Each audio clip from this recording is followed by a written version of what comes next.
Hello, my name is Brant Hunt, and my channel is simply called Discerning What is True. Today is the first day of August. What do you know? 2024. And welcome you all here. My guest today is Phil Langdon. He is from jolly old England, as some of us Americans call it. I don't know if it's jolly anymore, but what we're going to talk about today is a couple subjects. One is to do with the book of Enoch, and Phil would like me want to share something of that. He's also going to share some information about the Gnostic gospel, that is the book of Thomas, which he has written a book about, which I've already shared this book on my YouTube channel, Discerning What is True, to the audience probably 2 or 3 weeks ago, maybe in that thing. So Phil, I appreciate you being here, even though we're a little late today. Thank you for being here. Not you, it's just me. So you can address the audience today. And anyone who would like to ask questions, they're more than welcome to ask questions. And thank you again. Okay. Hi, I'm Phil Langdon. I'm from London. I'm 53. I'm an angel. I've been an angel for 10 years. Obviously, that means I know an awful lot about it. So that's what we discuss. And I think it's important to discuss that because most people don't know what an angel really is. They have a very airy-fairy idea of that. So I really like to change people's idea and understanding of that subject in particular, which means we have to cover biblical material, because angel writing is now called the Bible. So that's why we have to cover it. Sorry, there's a plane going overhead. I'm sorry about the noise. That's all right. You can't do anything about that. Yeah, we're right next to Heathrow. So I think anyway. A lot of people misconstrued, if you remember, It's a Wonderful Life. And part of that movie, you'll notice in the characters, one older man who plays an angel, when Jimmy Stewart's basically coming undone in his life because his, I guess his family member basically lost, I think it was $800 or something of that nature. And the bank, they're going to basically throw him in the brig if he doesn't find that money. In other words, he's stolen that money is what they're thinking. Yeah. Anyway, the whole part, eventually the last part of the movie, which turns out to be a wonderful story, so to speak. But what happens simply is you'll hear this jingling on the Christmas tree. And the little girl says, oh, something about, there's an angel, such and such, da-da-da-da. So, yes, Mr. Mizda, I had an issue with this, the problem today. Sorry about that, 2 streams going up, because I was trying to get this out. And then I had issues with trying to get Phil on. It's not Phil's fault. It's just that they constantly change the programming here sometimes on this way of doing things. But anyway, thank you for being here, being patient. So the idea is saying, look, Daddy, there's an angel such and such. And I don't remember the rest of it. But anyway, I guess it's wings. That's right. Clarence. Yes, Clarence. Thank you. Clarence. That's right. Clarence gets his wings. If he helps Jimmy Stewart, he's going to get his wings. There you go. There's the principle. Just before you get your wings, you do something that helps somebody else. That's completely altruistic. You end up, you see, learning all this stuff, you end up becoming altruistic because you realize what life is. You realize there's more to it than that, and the continuity beyond life gives you this phenomenal sense of security when you understand it. If somebody tells you about it and you're not sure about it, you're not going to get security over it. It's when you know about it that you become secure. Anyway, the thing in there about that. Sorry. Yeah, when you have your ascension, you have the securities there. Correct. So you have your what? Sorry. When you have your ascension moment, that's when you have the security. Yes, right. That's it. Yeah, you right. Yeah, it freaks you out a bit, but yeah, you're very, very secure from then on. Absolutely. There's nothing more. Sorry. I beg your pardon. So carry on. You mentioned that you don't worry anymore. You don't fret about things, such and such. So you're very even keel or very calm in your life, so to speak. Yeah. It doesn't mean you don't get angry about certain things, but it means simply is that you are taken care of. In other words, you are well aware that you're on your way. In other words, you understand why you're here. Yeah, we can bring it down to a very normal level in life in general. When you understand something that was frustrating you before, See, Right. before you understand it, that frustrates you because we feel naturally that we should know everything. Every person feels as though they should have access to any information at any point. I mean, nature around you is pretty much that information that you're looking for. It's full of it. It's a testament to it's actually a testament to salvation, creation, but people don't know that anyway. They don't know that. Yeah, anyway, yeah, when you understand something, you kind of relax over it because you don't need to think about it anymore. And it's exactly the same with Ascension. When you get Ascension, you realize what angel nature is and what God, who God is, how it works, you know, how it relates to physical life, etc., etc. All these things get filled out for you, so you do know these things. Going back to Clarence, gaining your wings, as I mentioned, there's always some altruistic act that you will end up doing. It's automatic. There's plenty of potential every day if you're out and about. Somebody might need your help for 2 seconds over here. Anything, anything that where you prove yourself, you prove that this is your heart. So in the ancient world, they'd talk about you in terms of your heart, not your head. You know, if you die in ancient Egypt and they put you in a mummy and turn you into a mummy, they'd pull your brains out through your nose. So you're dead. I didn't know that. Are you serious? Yeah, they pull your brains out through your nose. Yeah, I think that's what they did. Yeah, I'm sure I've heard that many times. I did not know that at all. And they get rid of it, right? But they keep your heart and they put it in a canopic jar because it's very important. There are 4 canopic jars that used to go with a very important dead person, and they're the 4 issues that they relate to the 4 elements. Right. Yeah, they are. That's like saying the 4 elements. But when you make the 4 elements and you have them together, that implies the 5th. So the implication of having 4 canopic jars is Ascension for the person. And it turned out, I mean, in my experience, I was able to do something altruistic, as I mentioned before. I did something about a UFO case, la-di-da, long story. But I revealed the truth behind it, and it proved my heart. You see what I'm saying? So you end up proving yourself, but it becomes natural. You don't have to worry about that. You'll become, when you learn more and more about reality and you appreciate it more, you start appreciating what's beyond physical. You see, you need to know that you automatically develop into that, and then you end up thinking, well, we're all one spirit. So why am I thinking of other people as enemies? There's no such thing. Right. So this kind of thing. So your thinking develops and changes, and then you realize, well, this person needs my help. There's no one else to help them. I'll go and help them. So you do that, and then God sees. God is your true self. He's not somebody else as well. There's not a misunderstanding. People think God is in the sky looking down, judging everyone all the time. Judging you. I'm going to blow you away. No, there's no such thing. There is no such person. The only person who might be looking down on you, judging you, is the devil. That's all. But he's dead. But he's dead. The devil lasted a split second and he died. Another thing people don't know. They don't realize. Know that. A lot of this has to be explained in great detail. It's very, very simple. It is very simple. But when you explain it, it takes quite a while because where do people start engaging in these ideas? You know, so with an angel, most people think of an angel with wings and a halo around their head because that's what it looks like in paintings. But the only reason they paint like that is because they use symbolism to show you what is going on. So that's why the halo is around them, because it's to say something's different about this person. Yeah, they can't write a text on a painting to explain the painting. They're explaining the painting through the imagery in the painting. See, so people now in their very shallow view of an angel, they think, well, where are your? Somebody actually said, where are your wings?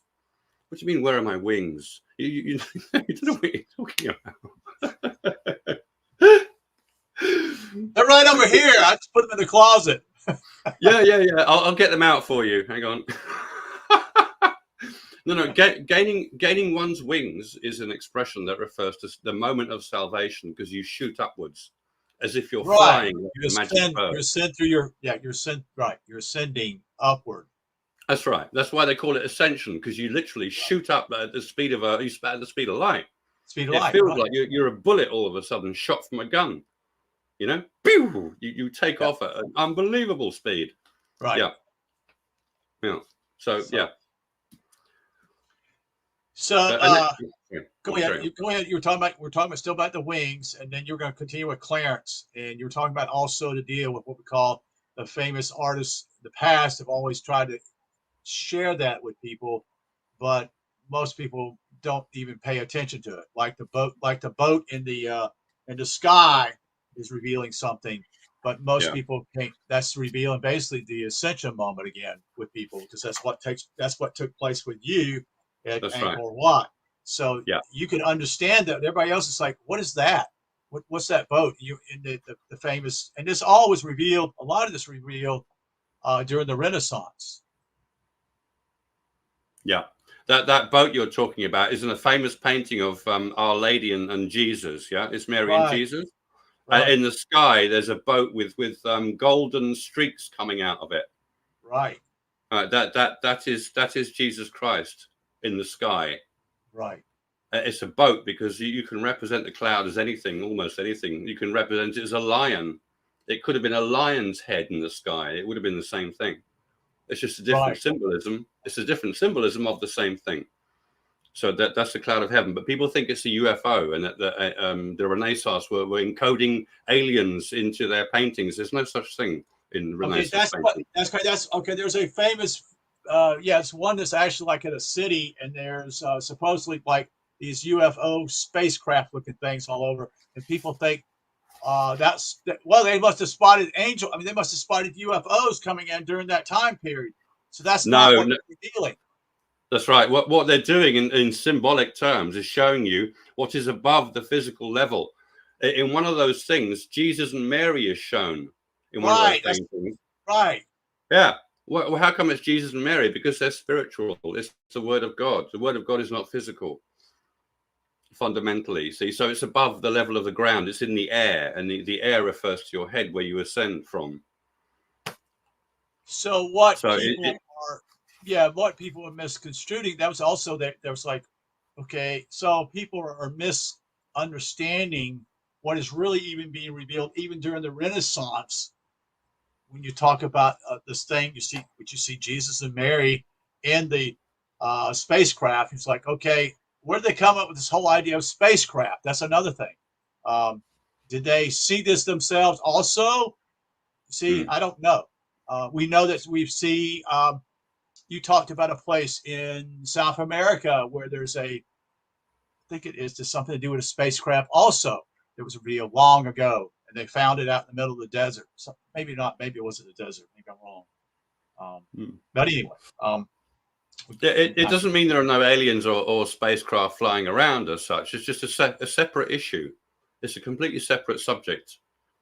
Do you think that this whole alien idea is also to do with what I would call a lot of fear, in order to get people all fearful that these aliens are going to attack us? And it's like, well, if they were going to attack us, they would have done it a long time ago. No, I think it's another way to make money. Okay. That's all. No, nobody really knows any aliens to say anything about them. How can anyone talk about aliens when they've never met them? Right.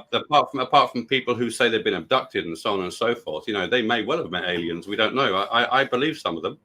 I have no problem believing some of them at all. I think this is quite regular. It's a regular thing, but it's not mainstream, and it's only mainstream when it makes money.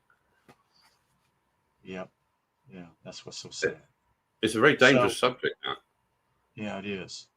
So, again, there's, I'm open for questions here. If someone wants to ask a question here, you can ask a question.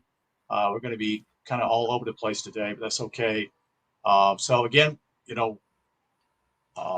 I looked at the part yesterday. I was not well yesterday, as I was telling you, Phil, but I did look at parts of the book of Thomas, and I found it to be kind of interesting, because basically it reveals about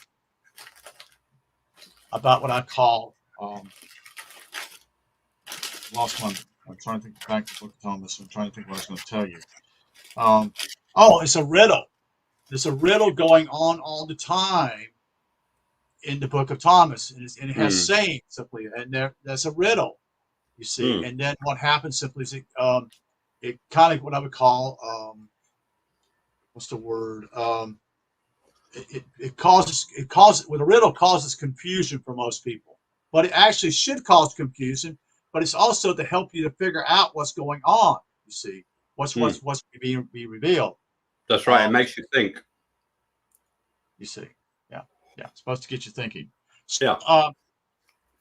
So again, like I said, we really want to stay on topic today. At this point, we've got 2 topics today. So what I'd like you to do simply is to deal with the whole idea of the book of Thomas, and also about the works Enoch. by a gentleman named John Lash, who speaks about the issue of aliens and dealing with that with the Gnostic scriptures, which is actually tied in because he's saying that something about these non-Hammadi scriptures here that says there were aliens, such and such, da da da. This is what he's referring to, and he sold a lot of books. And he's well known, and my point simply is that he's not on subject because he's actually revealing something else is more important, because it's actually to deal with our spirituality, not to do with the whole issue of aliens, so to speak. So that's right. Yeah. So here's the picture I've used for the book on the Gospel of Thomas. Right. Right. I've used it on purpose because as you read through and you start hearing about, if this is the only book you've read of mine and you start reading about metaphysics, by the end of the book, when you go back and look at the image on the cover, you should recognize metaphysics in the painting. This is a classic metaphysical painting. There are 4 people in it. Right. Because there are 4 aspects to metaphysics. There are 3, but one of them relates to all 3. That's the Son of God. Right, Son of God. Right. Metaphysics is nothing more than spiritual nature, which is singular nature, which is one, or unity itself. And unity, in manifest terms, can be a singularity or an infinite expanse, both of which are outside of the universe, because you can't have infinite in the universe or 0 in the universe, but they link to it. So the universe is between them, so to speak. Right. It's a process between them. And when you complete that process by going through life and being saved or having salvation, you generate the Son of God with God in you. And what we're seeing here, the Son of God is on your left there. Left. Yeah, he's on the left, and you've got 3 guys. If you look at their heads, the 4 heads make a diamond shape. Yes, they do. Sure do. It's a diamond shape. There's 4 people. Right. And the three guys on the right are all facing in the same direction, but Jesus is facing in the opposite direction. Interesting. That puts them, the 3 guys, sort of together. The reason they're together is because they represent 1, 0, and infinity, the 3 aspects of spirit. And then there's Jesus. Sorry. Isn't that also revealed in the book? I mean, the photo, the artwork with the 12 disciples at the Last Supper, when there's a kind of a triangle shape also there. Is that also what's being shared? Are you referring to the V shape between Jesus and Matthew? Yeah, but it's not. Yeah. That's the most ancient symbol for female. Right. Because it's what a female looks like between her legs, like that. Right. Correct. So that's the oldest version of a female, that symbol. The reason it's saying female is because it's referring to Sophia. Sophia, which takes us into Gnostic texts, is us, the ascended angel. When we ascend, we become Sophia. Sophia is a personification of every angel. Yes. Sophia means wisdom. Yes, it does. It's not a person in history. It's not a lady from 5,000 years ago or something that everybody's been talking about all this time. It's simply the idea of an ascending as an angel. That is what Sophia represents. Right. That's it. Isn't that key here when we talk about knowledge in a way that is spiritual knowledge that eventually leads to wisdom, correct? Yeah. The idea is that you're gaining understanding of the reality that you are in. So in order to do that, you need to learn natural science. You need to learn about how things work around you. You know, you need to understand processes. And they always emphasize, and even in the book of Enoch, they emphasize the overall process of creation being a means to gain divine companionship. That's the idea of it. So making the universe is an angel making school, effectively. Okay. In those terms, that's its purpose, to make angels. I was going to say, is there something you wanted to look at in particular in the book of Thomas? Because there was a quote that I wanted to point out that it's one of the most difficult to understand. No, share that quote because, like I said yesterday, I was in a lot of pain. I wasn't able to read this, so I read some of it the night before. I was going to try to finish it up. I'd already read it online, but I was wanting to refresh myself in some ways. Yes, so go ahead and read that, where we quote unquote get confused at. It's saying number 4, so it's quite early on.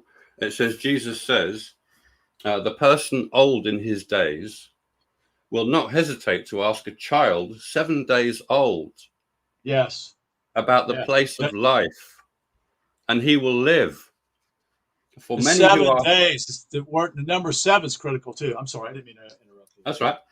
It's the second verse. There's only 2 verses. Second verse says, for many who are first will become last, and they will become a single one.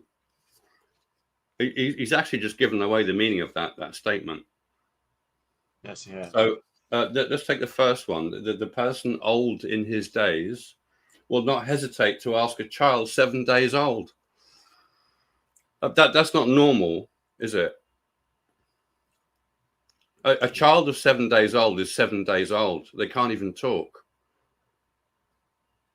So why is it talking about a child who's 7 days old? Why would an old man ask a 7-day-old child anything?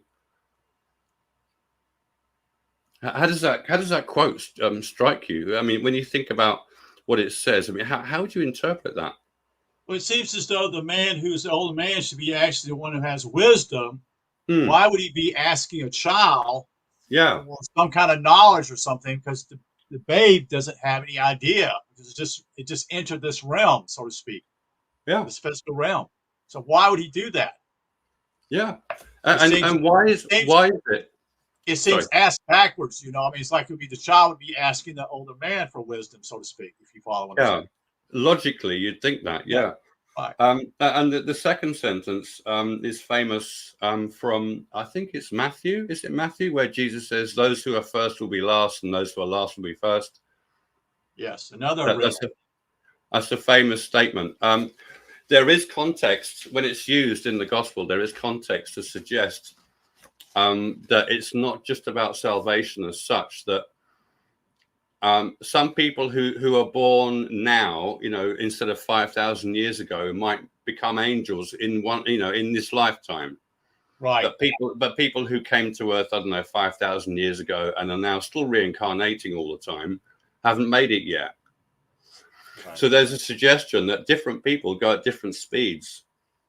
It all depends on your salvation. And in those terms, in ancient times, people used to go to mystery schools for 7 years, and it used to be 7 years. In that time, you should get to a point where you can ascend or have salvation. You should do, because it's in 7 years you can pretty much study everything you need. Certainly everything you need. See, so they used to see that today we have people who become nuns and monks who are, involved in the idea of salvation because that's what they value, which is great. But being a monk doesn't automatically mean you're going to be saved. It's what you actually do. You don't need to be a monk to be saved either. I'm not condemning them at all. I'm just saying that is one way to go in life. If that's what you like, you do what you like. But salvation requires you to understand truth, not self-righteous opinion. And that truth takes time to learn. You know, you don't know it when you're born. We're all stupid when we're born. We don't know anything. Yeah, that's why we're dependent upon our parents at first, because we don't know how to do anything. I mean, really. Right, but can you see in the statement, those who are first will be last, or those who are last will be first? If you take it out of the historical context, by itself. It's a statement purely about salvation, because first and last is Alpha and Omega. Yeah, Alpha and Omega. Yes, So, right. So in a way, all he's saying is those who are saved are saved. Those who are first will be last. Right. Those who find paradise at T0 will be in paradise at T0. It's a double statement. He's saying the same thing twice. Right. Those who are first will be last. Those who are saved are saved. That's all it means. And they will become a single one, because spirit is one. Spirit is unity. So he's confirming what he's saying in the first bit, that they will become a single one, because they are the first and the last at the same time. They're at paradise. That the person old in his days is a very Jewish way of saying somebody who is involved in salvation and has found salvation. Old in his days, they found wisdom in the truth. Yeah, so old in his days is like saying he's been through incarnations. He's done all the work. He's now got there. So he's old. He's experienced, as it were. Will not hesitate to ask a child 7 days old. A child 7 days old is Jesus Christ. Day, the word day means deus, which is God. So seven aspects of God. The child of the seven aspects of God is the one who walks among the lampstands in Revelation. I saw that someone who looked like the Son of Man walking among seven lampstands. It's the same thing. It's the same thing. It's exactly what you have here. But it's written as a child 7 days old. But it's the same. See? Why would anyone talk to a child about the place of life? The place of life is paradise. See? So it's all symbolic. Everything is symbolic. It means something. Just like your book, the deal with Genesis, if you title it to do with paradise.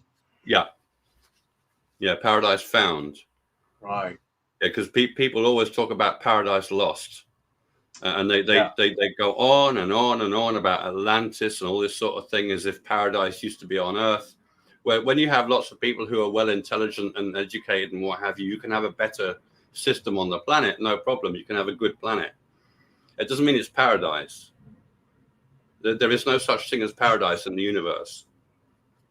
Yeah, this is the idea of I'll make a conjecture, just a statement to say, is that this idea simply is that we're in the age of Aquarius, and so everything's going to get better. It's going to go back to what it once was. This is the whole analogy that many people spout out to people, and says we're on the cusp of the Age of Aquarius, and so things are going to get back to the way they were. And I'm like, no, they're not. No, they're not. Not really. There's an outpouring, a remembering of Hermeticism, I notice. People, because of the internet and the modern age and communication, we're dragging out all the old stuff from the last 500 years at least. There's a channel on YouTube devoted to the esoteric and all the alchemical books from the past and strange occult books and what have you. It's a very good channel. He's very good. It's a guy in England.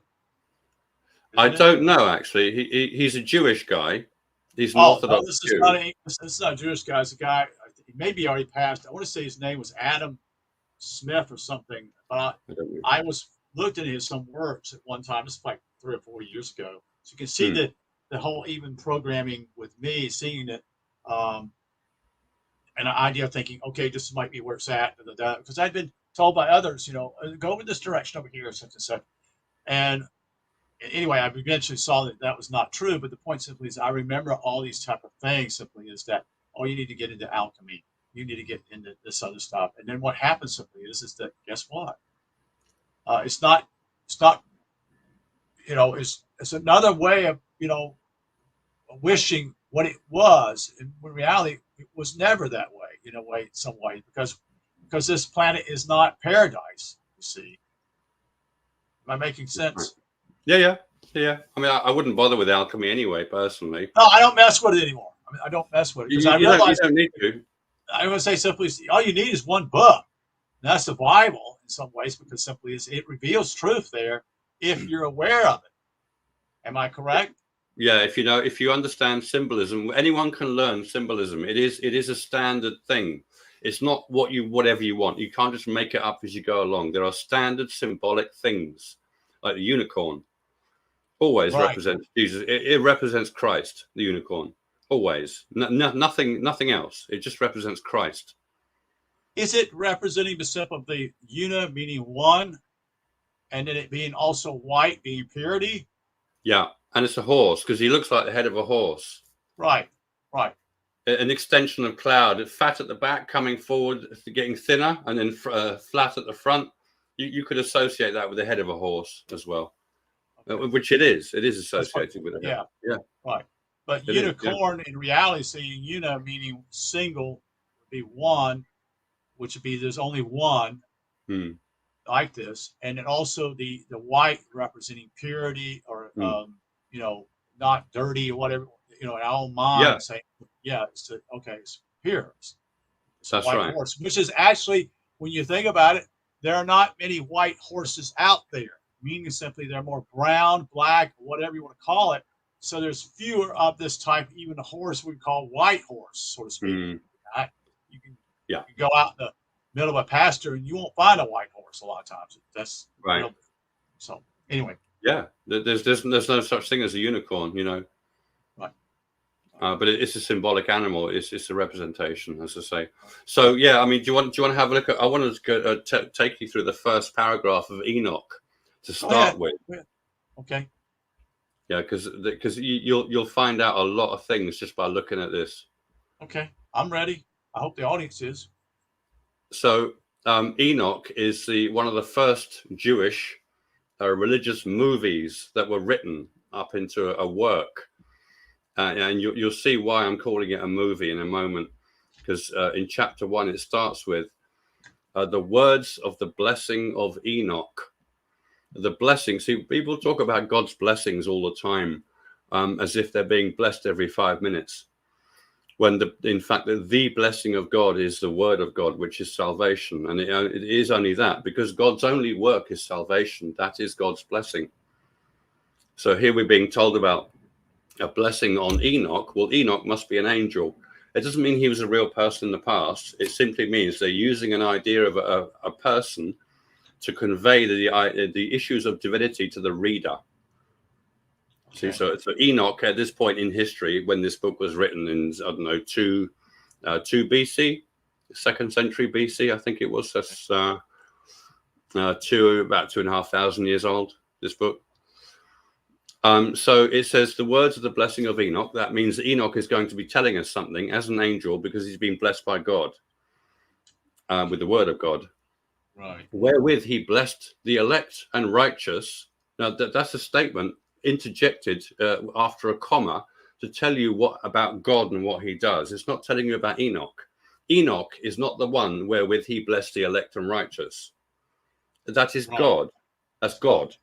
God, see, it says the words of the blessing of Enoch, comma, wherewith he blessed the elect and righteous, he meaning God, not Enoch, comma, who will be living in the day of tribulation, which is a very Jewish way of talking about natural physical life. Yeah, we all experience tribulation every day. Physical life is tribulation. Right. The Great Tribulation is the great work. Because you're born ignorant, it takes effort to find out things. That's the Great Tribulation unto your salvation. When all the wicked and godless are to be removed. Now that sounds like the previous statement, who will be living in the day of tribulation. It sounds like it's talking about some kind of judgment day.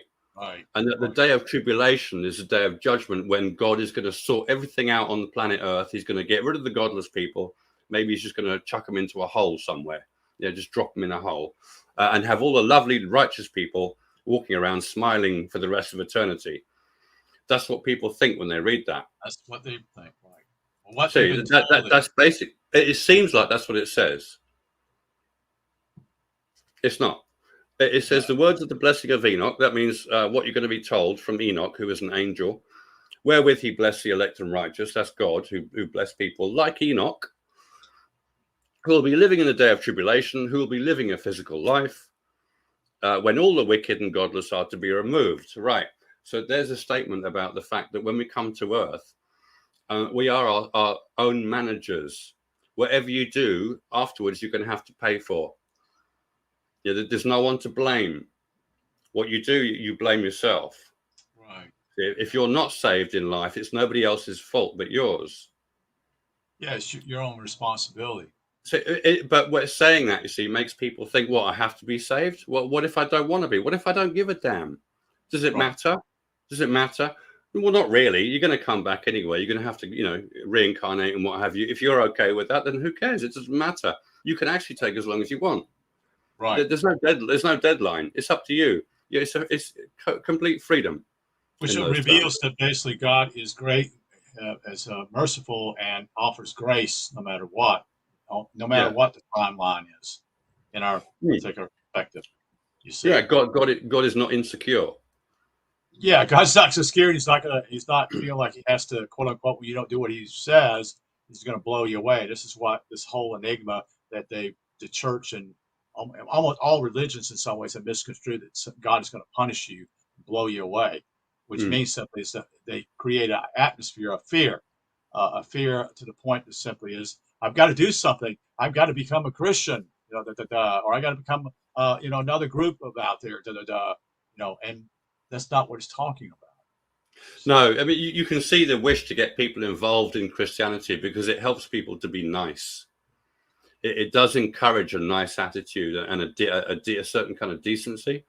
So you can excuse people for wanting to spread something that is about decency. That's a good idea anyway. Obviously, their details might not be correct here and there, but the principles are there. The wisdom is there, these kind of things. And that's enough to go on. Unfortunately, they don't reveal the whole apparatus while you're here. So that's the problem. Yeah. If they did, it would actually help people reach salvation. Sure so would. by not telling you the truth in its fullness, you're not going to reach salvation unless you go looking for the information. Okay. It's almost as though you're being given what I call 99. I'll just say, for example, 99% of the truth, so to speak, but that 1%'s been kept out, which is you can become an angel here. You can actually, you have control of your own salvation. You're not dependent upon such and such person or church or whatever. But they leave that out, and so you're lost. You're still lost. You see, in that way, and a lot of it's to do with fear and ways of controlling you in some ways too. Also, it can be used that way. Yeah. Anyway, we kind of got all digressed. That's okay. No, we're exploring the issues that are being raised in these texts. Right. They raise proper issues, these texts. Verse 2 in chapter 1 says, and he took up his parable and said, Enoch, a righteous man, whose eyes were opened by God, they become an angel, saw the vision of the Holy One in the heavens. What does that mean? The sky? No, it means the abyss. That's the abyss. Like in Genesis, it says God created the heavens and the earth. So the first thing is the heavens, which is the abyss. Okay, good Yeah. point. So that is the primary aspect. It was heaven first, and earth was secondary. Yeah. So abyss, and then the cosmos. Right. Yeah. Abyss comes first. So it says, and he took up his parable and said, Enoch, a righteous man whose eyes were opened by God, saw the vision of the Holy One in the heavens. That means he was in front of Jesus Christ, the cloud, in his salvation, which the angels showed me. This is what confuses people and makes them get very messy when it says things like this. And from them I heard everything, and from them I understood as I saw, but not for this generation, but for a remote one, which is for to come. Concerning the elect, I said, and took up my parable concerning them. And then there's a speech coming. Okay, so the elect, who are the elect? They are angels. So where we? So this is how the whole idea is. People think it's the elect is the Christians, and those who are angels. Elect. Yeah, right. L means God. Yeah. Right. Right. So you look at every archangel has the word El in its name. So Raphael, Correct. Correct. Gabriel. Yeah, El L. means God. It refers to God. So it's God within the person. So it's a God realized person. But archangels are not people. They're different frequencies of white. The multicolors, the rainbow colors. Right. They represent the rainbow colors. When you have the white light of the cloud, of course, it has every color in it, so to speak. So it contains all the archangels, as it were. And the rainbow also represents 7, correct? There's 7 Mm. colors in that, correct? Yeah. Right. There are 7 major centers to your endocrine system that relates to your so-called chakras. Right. Yeah. The Jewish works talk about the endocrine system. They don't really talk about chakras. They focus on endocrine. So they'll talk about your pituitary gland and your pineal gland. Right. Then they call it number 6. The pituitary is number 6 in the Gospel of John. The 6 stone water jars, fill them to the brim. Yes. Yeah. Yes. Water means truth. So fill the person up with truth to the 6th gland, and they'll make the 7th. Yeah, they'll go to the 7th. Would be your pineal gland. Right. That's right. Yeah, that's where the pulse comes from. The infinite pulse goes out from the center of the pineal gland and registers the pineal gland shape as a cloud now. Yeah. I don't know whether people listening know about that already, if they've heard us before or whatever. You never know. You spoke about many times infinite pulse, but I've always conjectured the way that the light is the subconscious has made the conscious aware of who it is, which is light, which is God. Is that right? When you are saved, it opens up your subconscious to you. Yeah, and the subconscious content starts pouring into your conscious mind. Okay. Not continuously. It's about once a week for about 4 years. There's so much stuff in there. It took 4 years for it all to come out. Anyway. It's fine. Thank you for sharing. That's right. Where are we? Okay. So he's saying he took up his parable and said, Enoch is a righteous man, whose eyes were opened by God. That means he became an angel, saw the vision of the Holy One in the heavens. Yeah, that's what made him an angel, which the angel showed me. He's saying the angel showed me. So people think he was whisked up into the sky with angels, and therefore we can interpret that as aliens. Right. When it's not. It's just semantics. Right. And from them, I heard everything. Well, not really. A lot of the time, Jewish writers will suggest that every angel is apparent with the Son of God. That there's a massive crowd of angels around the throne of God. The throne of God is the cloud, but in fact, they're in the cloud. They live in the cloud. It's their home. So they're not around it. So when you go there and you see the throne of heaven in front of you, it's not surrounded by angels. It is surrounded by the blackness of the abyss only. Because this language, again, is, as I said, is very flowery, and it's full of suggestion. It's full of information that's conveyed. But if you read it literally, you'll get it wrong, because they're not saying that. They're just saying this is the status of every angel. Every angel is there. From them, I heard everything. Well, your angels know everything about the root of creation, so they start working everything out from there.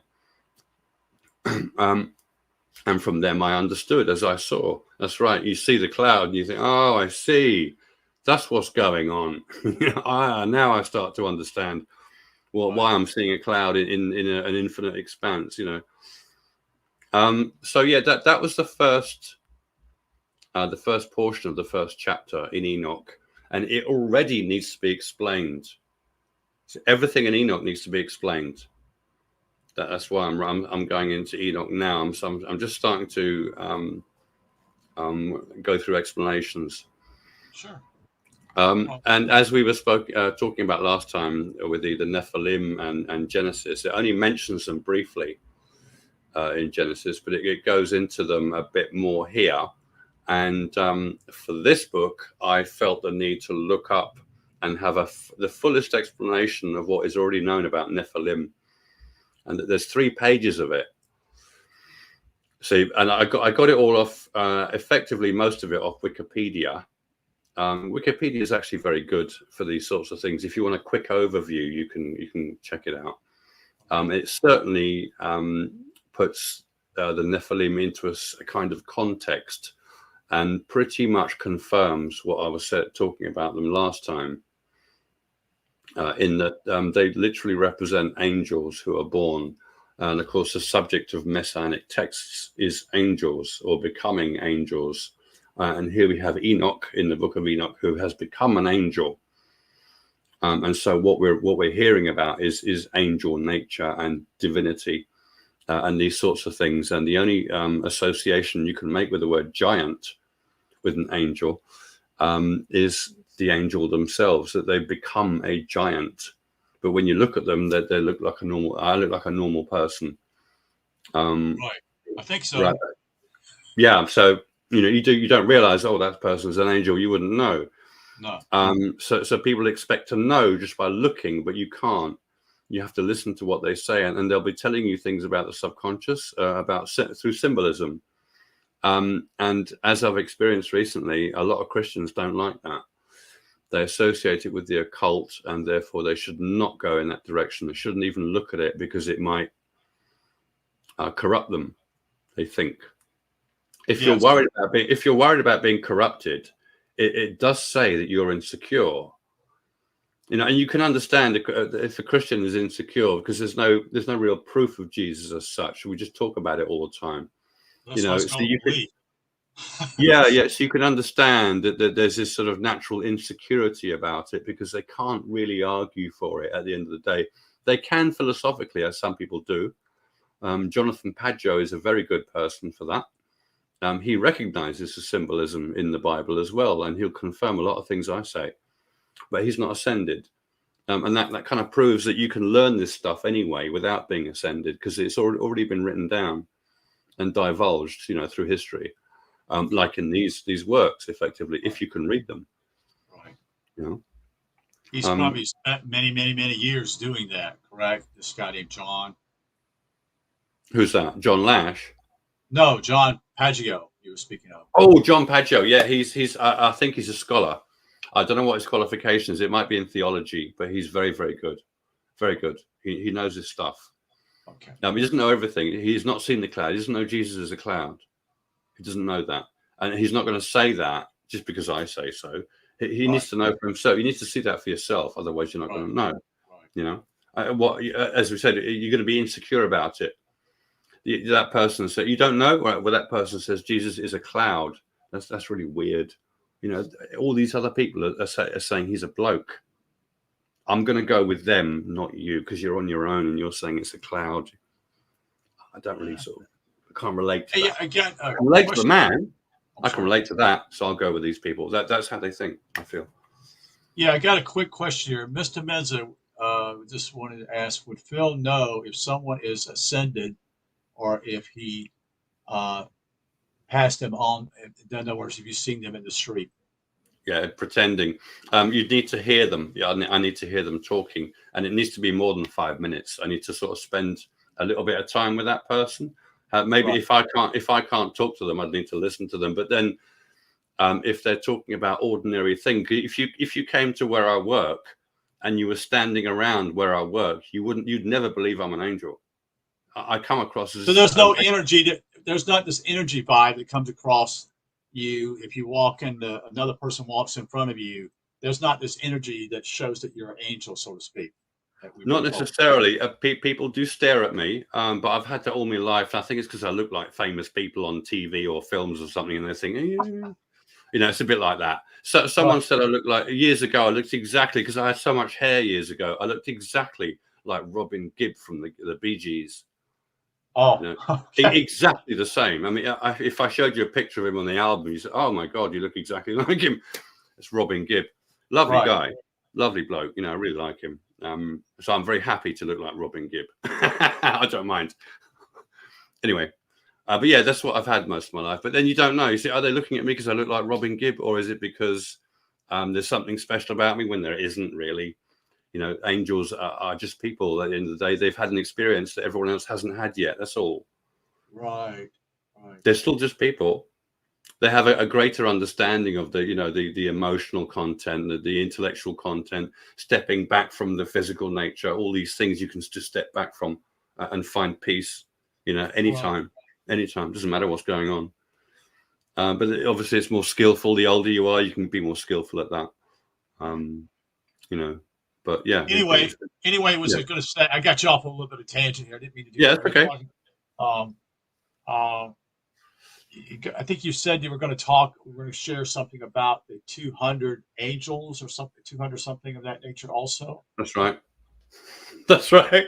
Yeah, because I went to Enoch after our last discussion. I went straight to the book of Enoch afterwards. And I wanted to remind myself of the actual content because I hadn't read it in a while. I remember the 200 angels mentioned. It talks about watchers in the book of Enoch as well. A watcher. It does. That's right. It does. A watcher is just another word for an angel. That's what I kind of thought. Yeah. Yeah, it's just an angel. Hang on a sec. I'm going to find the bit that I need to look at. Yeah, let's just go to find. And I'll find it in here. Here we go. Here it is. Right, I need my glasses. Hang on. Get my glasses on.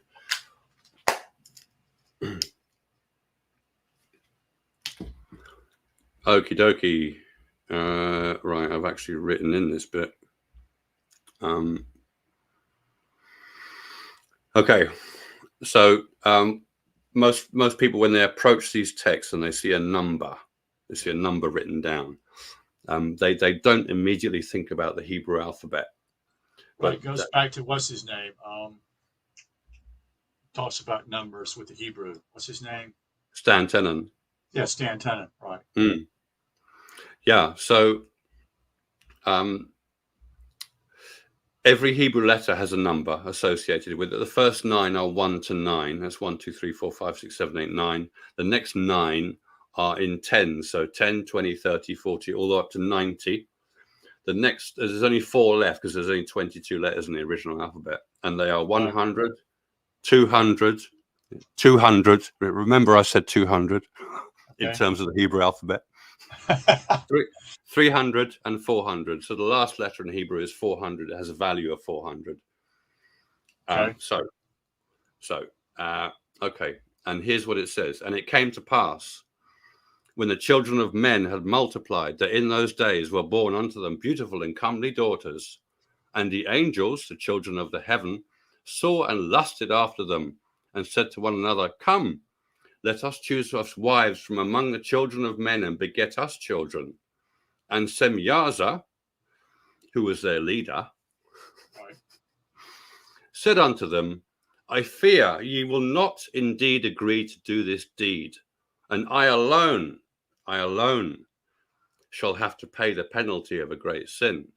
And they all answered him and said, Let us all swear an oath, and all bind ourselves by mutual application, not to abandon this plan, but to do this thing.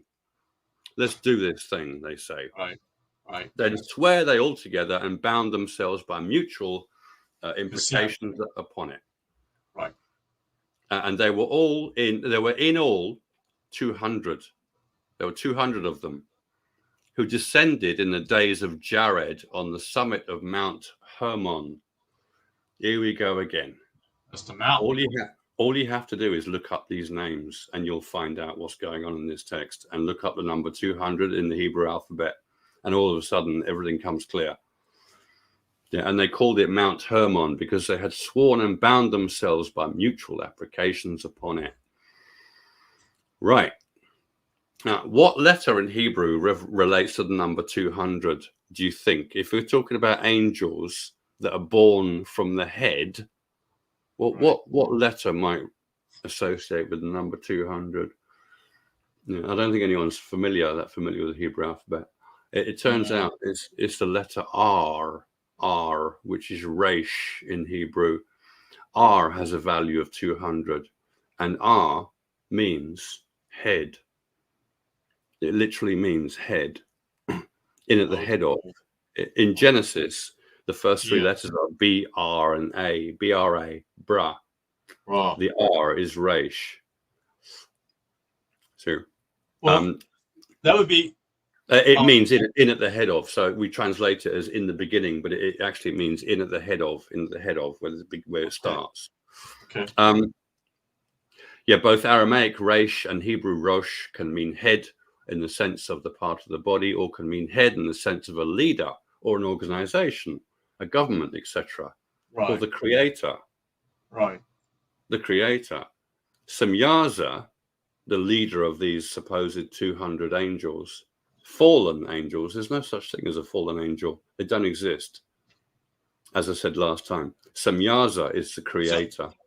Yes, because that's what Christians say a lot of times. Simply, is these are fallen angels, such and such, da da da. Yeah. Okay. There are no such people. What they're talking about are the aspects of the human brain. By referring to a letter R with 200, they are saying these are the aspects of your brain. Why are there 200? The 200 is there to tell you about the letter R in Hebrew, which refers to your head. There are not 200 people. 200 is your head. So what it's saying is the creator has made this. And he has said to himself, I am God, there is no one but me. In Gnostic texts, that's what he says. I am God, there is no one but me. By saying that, people think that is a being who actually said that. No, there is no such thing. It is simply creation. That's a way of referring to cosmic creation from zero, where the word of your God ascension moment again, correct? Am I correct? Yeah. Yeah, you find it when you ascend, yeah, but it's also the beginning of time. Yeah. Objectively, it's the beginning of time. Yeah, right. Objectively. So, yeah, so this idea of 200 angels agreeing to do this thing is a way of saying the creator generates creation that produces the human brain. That's all you're being told. Okay. Yeah, that's all. There are not 200 angels conspiring together to destroy humanity. No, it's just telling you about creation that makes a human being. That's all. Notice how dramatic it is. How dramatic. I mean, why can't it just say the creative principle generated the universe that generates human beings that can ascend? That's effectively the same statement. So what about these comely daughters, and let's marry these girls and have children ourselves? Right. Well, by doing that, by incorporating that into the story, they can now educate you about the nature of angels amongst human beings and how it all goes horribly wrong. Okay. It always goes horribly wrong because angels are not understood, or it's very difficult to relate to what an angel is saying because they've seen a movie that you haven't seen. Yeah, that's correct. That's a good point. They've seen a movie that you've never seen before. Yeah. Others have not, like us. If you've not seen that movie, you have to take that person's word for what's in it. Right. If it becomes established that is, angel nature, and everyone goes, oh, I see. Okay, so these people are angels because of this, because they've been saved by God. Okay, now you got problems because it's us and them. It's not all of us together and some of us are angels. It's those people are angels. We're not. We can't relate to them. So now we're not going to live with them because we can't stand them. Right. People cannot stand someone who knows too much. It's very difficult to deal with someone like that. Well, they become jealous or envy, or just simply as, how dare you? Right, but then see, right, but as we mentioned before, the intellect or the nature of truth is ultra cold. It's utterly cold. It's completely indifferent, completely objective. It doesn't care what you think about it. There you go. There you go. On the opposite, doesn't give a damn what you think, because simply you're not there. In other words, that's just your opinion. That's all. What about love and compassion then, in the face of this truth that's utterly cold and heartless, totally heartless? The truth. It couldn't give a damn. It doesn't give a damn what you think. It's just the truth. It's not going to Right. change for you. You know, so it's Well, heartless and this is the cold. way people think. This is the way they struggle Right. with this. Simply is So, why would so, they do this? Yeah, yeah. so, It's just so, so just want to say that because people see angels as them, not part of the human race anymore, because they think they're so different, because of that, they create a separation. Angels are not trying to create any separation. They want to include everyone, and they want to teach everyone about why they are angels. See, that's what they want, but people don't like it's that. not like trying to lord over people. Actually, it's completely it's actually compassion to actually want to share the truth if people have ears to hear or Yeah, want to know. But most that's right. people don't want to know, and so it's That's just right. simply puts up a wall. Mm. They So they in this they text, choose they choose to put that wall up. It's not the angel that puts up the wall. It is those humans that choose to put the wall up. that's right. So in this text, the context of where we're hearing about this is a messianic text. So it can't suddenly be talking about history all of a sudden out of nowhere. There is no history as such in it. It's a movie being told to you, but conveying the depth of divinity in the process. So the point I wanted to make was we have no appreciation of what it's like to have angels around in the world. They're going to be very quiet anyway, but if you know about them, you're gonna start expecting things from them. Here's one of the biggest problems: that person's an angel. They've met God. Why don't they come round and tell us all about it? Well, because if they do that, you're going to tell them to piss off. Right. That's why. Nobody wants somebody knocking on their door. Excuse me, can I tell you the truth? What? Go away. I don't want to. You're a random stranger. Why would I listen to you? Right. Anyway. No, I actually, I don't know the truth, but I share things I actually on my own YouTube channel, and Mm, people they're not interested because they, mm, I'm not an angel, but I'm like, I found some truth over here, knock knock. I found some truth. It's kind of important. Maybe you would like to hear. And it's like, no, no, no, no, no. I want to live my own way, such as that, which is mm. that's fine. That's their choice. That's That's why right. that's Yeah. their free will, and Yeah. that's fine. I don't get angry with it because it simply is. I'd be the same way. A lot of Right. times I wouldn't be receptive to it. Oh, you're Mm, angel. Oh, give me a break. You must be some mm. Looney Tune or something like that. You Yeah. must be. There's. What are you taking? Phil, you drinking a lot of alcohol these days or whatever. See, Yeah. that's what people think. You see, because it's, Oh, that's right. that's been the whole. This is this mind thing. So to speak, in a way, people think that way.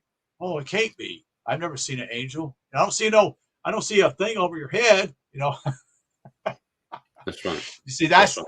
all these symbols are used misconstrued in a way to actually say, I don't see any, a halo over your head. You must Mm, not be that's the way people think. You see. mm. That's right. That's right. So you have to deal with that as well. Yeah. So there's nothing but problems. Nothing but problems. Really, it's not easy at all. And the obligation, of course, for us is to baptize, which means tell people the truth about the Word of God, which is T0. That's the infinite pulse. The Word of God is an infinite pulse. So you tell people about that. It sounds utterly bizarre to people. They can't relate to Yeah. it. So you wonder, well, is this actually going to get anywhere? Well, yeah, it does. If you explain things well and properly, like I've tried to in these books that I've written, people read them, they'll appreciate them. They will. And they'll get there themselves at some point. But most people won't, and they can't take you seriously anyway. So I was going to say earlier, if people realize or know that you're an angel, they're going to expect certain things from you. Right. They're going to expect you to behave like their personification of Jesus Christ. So they'll want to see you wearing long white robes, growing your beard long, growing long hair, and being all lovey-dovey. That's what they want to see. That's what they associate with it. And that's Almost not like what a they. guru. Yeah, they're not going to get that. You're going to get a realistic person with an angel, a realistic person, not some bullshitter who dresses up as if he's on a bloody stage or something. That's just nonsense. It's utterly stupid, I think. all that nonsense. I can't stand it. Just be yourself. Why can't you just be yourself? Why are you aggrandizing yourself as this fantastic guru who knows everything? What if I ask you a question you can't answer? What then? Well, what are we going to make of you then? Yeah. So anyway, I've forgotten my original point. I sort of wandered around. Most people would be afraid even to ask those questions too, because simply is that they're caught up in the aura of you being somewhat guru or whatever. What about the approachability of a person? A guru, a famous guru, is very unapproachable. You can't tap him on the shoulder and says, "Can I ask you a quick question?" It's going to be really difficult. I hope you don't mind. You can't do that. You can't, because they're kind of untouchable. Right. You can't mess with me because I've got other more important things to do, such and such. Apart from that, when people do pipe up and ask certain questions, it's often people with mental health issues that do that. Not all the time, but sometimes, and you have to be careful with that. Some people can draw you in and then try and attack you, and you thought they were friendly in the first place, or whatever. But my point is that people don't understand how real and normal angel nature is, and therefore they can't evaluate these texts properly, because they'll read that Enoch did certain things, and he found out about 200 angels who plotted against humanity and all this sort of thing. And it's just absolute nonsense. It's just a coded symbolic way of referring to the salvation of a person. And Enoch, in this case, in the book of Enoch, a very early version of Genesis, really. It's just an early Jewish writing. It's one of their first attempts at creating a document that's going to be read by people, that can be appreciated. Not just read, but actually appreciated. So it's going to convey certain issues, and it might squash issues together, as they do. So it might the background of the text might be telling you about salvation, but the surface level of the text will be telling you something about your nature that has something to do with salvation. So if you don't deal with this nature, you won't be able to save yourself. It's that kind of thing. So it often points out problems that people have with each other. These texts, saying that this person went to war with that person, when in fact it might just be intellectual principles that go to war with each other, and you have to sort out, the answer to something that's very, very difficult to understand. And there are lots of things that are difficult to understand like that. Angels can fathom these things. When you have your subconscious open, things are very easy for you to understand. Very easy. It makes a big. I'm sorry. That's it. So long ago, they reveal stories trying to reveal the truth. Yeah, that's right. This is why you have all these strange names in the Bible. What's the guy's name? The talking donkey or something of that nature. Yeah. And and then you were saying simply these people who are mainly in churches, such and such. So the people in the churches that are involved in that are dependent upon someone else that's going to teach them. Unfortunately, those who are teaching them are just as lost as they are. They're not Hebrew literate. You do need to be Hebrew literate. If you want to fathom Christianity, you must be Hebrew literate. It doesn't mean you can speak Hebrew. It means you know about the alphabet, and you know there are numbers associated with the letters and how that works. You should at least see that. So when you're reading passages in the Bible and you see one of these numbers, you go, "Oh, it's a Hebrew letter." So it's telling me about the meaning of the letter in a coded form. As I said before, Jewish writers use numbers a lot because that's the nature of the universe. It's very measurable and numerical, so they go into that. And of course, they display their cleverness as well. They're displaying how clever they are, the people who write these things. It's very, very clever what they've done. If you know what they're doing, you can see how clever they are. I'm trying to find something. There's so much explanation of that 200. There's 3 pages of explanation on just the use of the number 200. I've had to express the meaning of the letter R in full, because it has it has more than one meaning. It's not the same as nun, as N. No, it's not. So there's things about the Talmud and different Jewish books cropping up here, explaining it more, to show you and prove to you that it's not 200 angels who fell. Anyone watching who's never heard me say this before, there is no such thing as a fallen angel. That is impossible. If you can explain to me how an angel can fall, I'm all ears, because I'll tell you how wrong you are. I know that is wrong. There's no such thing. Basically an oxymoron, because an angel simply is the opposite of someone that would not, fallen, so to speak. Yeah, yeah. The only time you might get away with suggesting such a thing is if an angel has chosen to reincarnate on a planet to help out or do something, and they spend the first few years in a bad situation. So if you saw them in their youth, it takes quite a few years to get back to salvation from scratch again.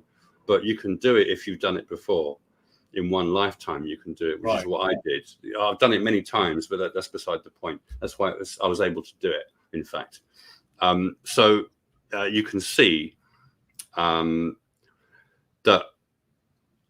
What was my point again? You said you could do it many times. Yeah. It's not that. It's just that people think that they try and come up with an excuse to pretend that maybe there are such things as fallen angels when there aren't.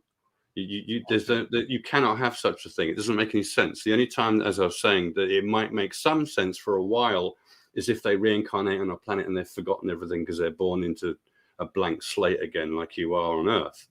When you start here, you know nothing about anything. If I was an angel before, I have no memory of that when I was born. You won't remember. It'll take quite a few years for that to come back to you.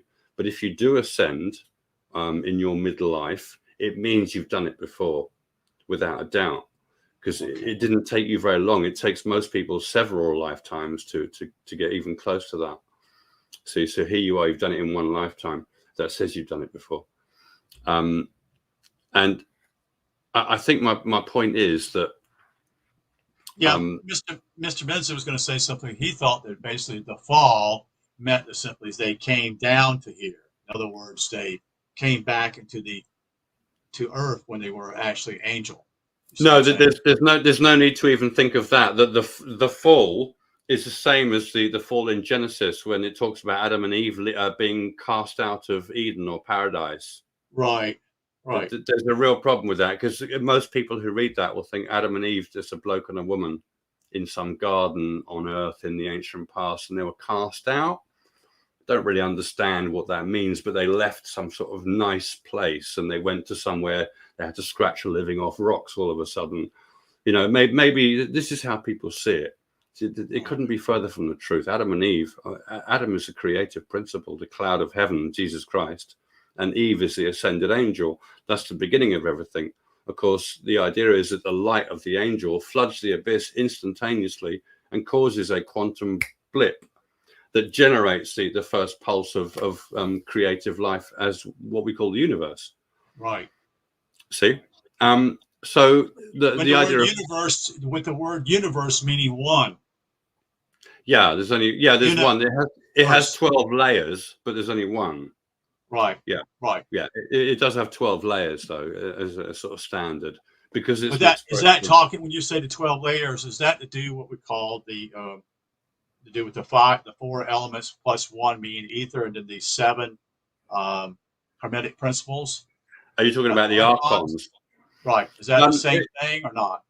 No, not necessarily. That would be certainly linked to this idea, but this idea is more about there's one universe that has 12 aspects to it, that only one of which you're going to know about. So we don't see the other aspects because it's a different kind of. We can't interact with it. You can't interact with everything that exists. You can't. There are. I can point you out to. I can send a couple of links to you if you want to listen to people who know about this, because they're actually genuine. It's very difficult to find genuine people who know about this, but I've found a couple, and they really do know what they're talking about. But in terms of fallen angels, there's no such thing, because it's only temporary. If you reincarnate, it's a temporary situation. If you go through bad situations created by the people, your family, friends, whatever. Right. You know, I mean, I don't know about you, but I've nearly come a cropper several times in my life. I nearly died how many times? I'm so lucky just to be here, just to be able to talk to you in the first place. Right. So what if I didn't make it? I'd still be an angel because I've done it before. Right. You know, but it doesn't mean. And another thing is that people expect you to be perfect. Yeah. There's no This such whole thing. idea, again, the whole color of white reveals simply perfection, so to speak. Yeah. Yeah. In performance, people say, if people hear you're an angel, they expect you to perform perfectly in every way and to be available for them in every Right, but way. that's their stigmatization, though. That's not the correct way. They're looking at it that their perspective bias is coming in and saying you should act like an angel, meaning simply is you should be perfect in their eyes. You see what Yeah, I'm? You see the there's attachment no. here. You see the attachment, how they come along, and then they put on this different perspective, like putting on a Yeah, glasses and say, "Oh no, you have to be this way. No, you don't fit the characteristics of what I think that you would be." that's right.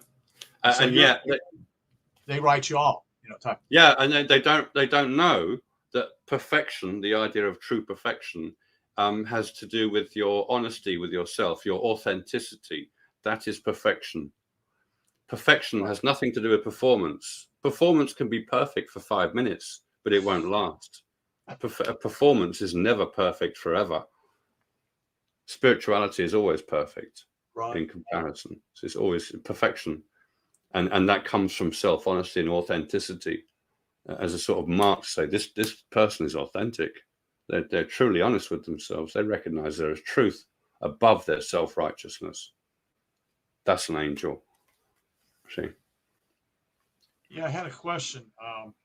That just slipped out of my mind. It was to do with how the church itself creates this whole dynamic that goes completely against even being real.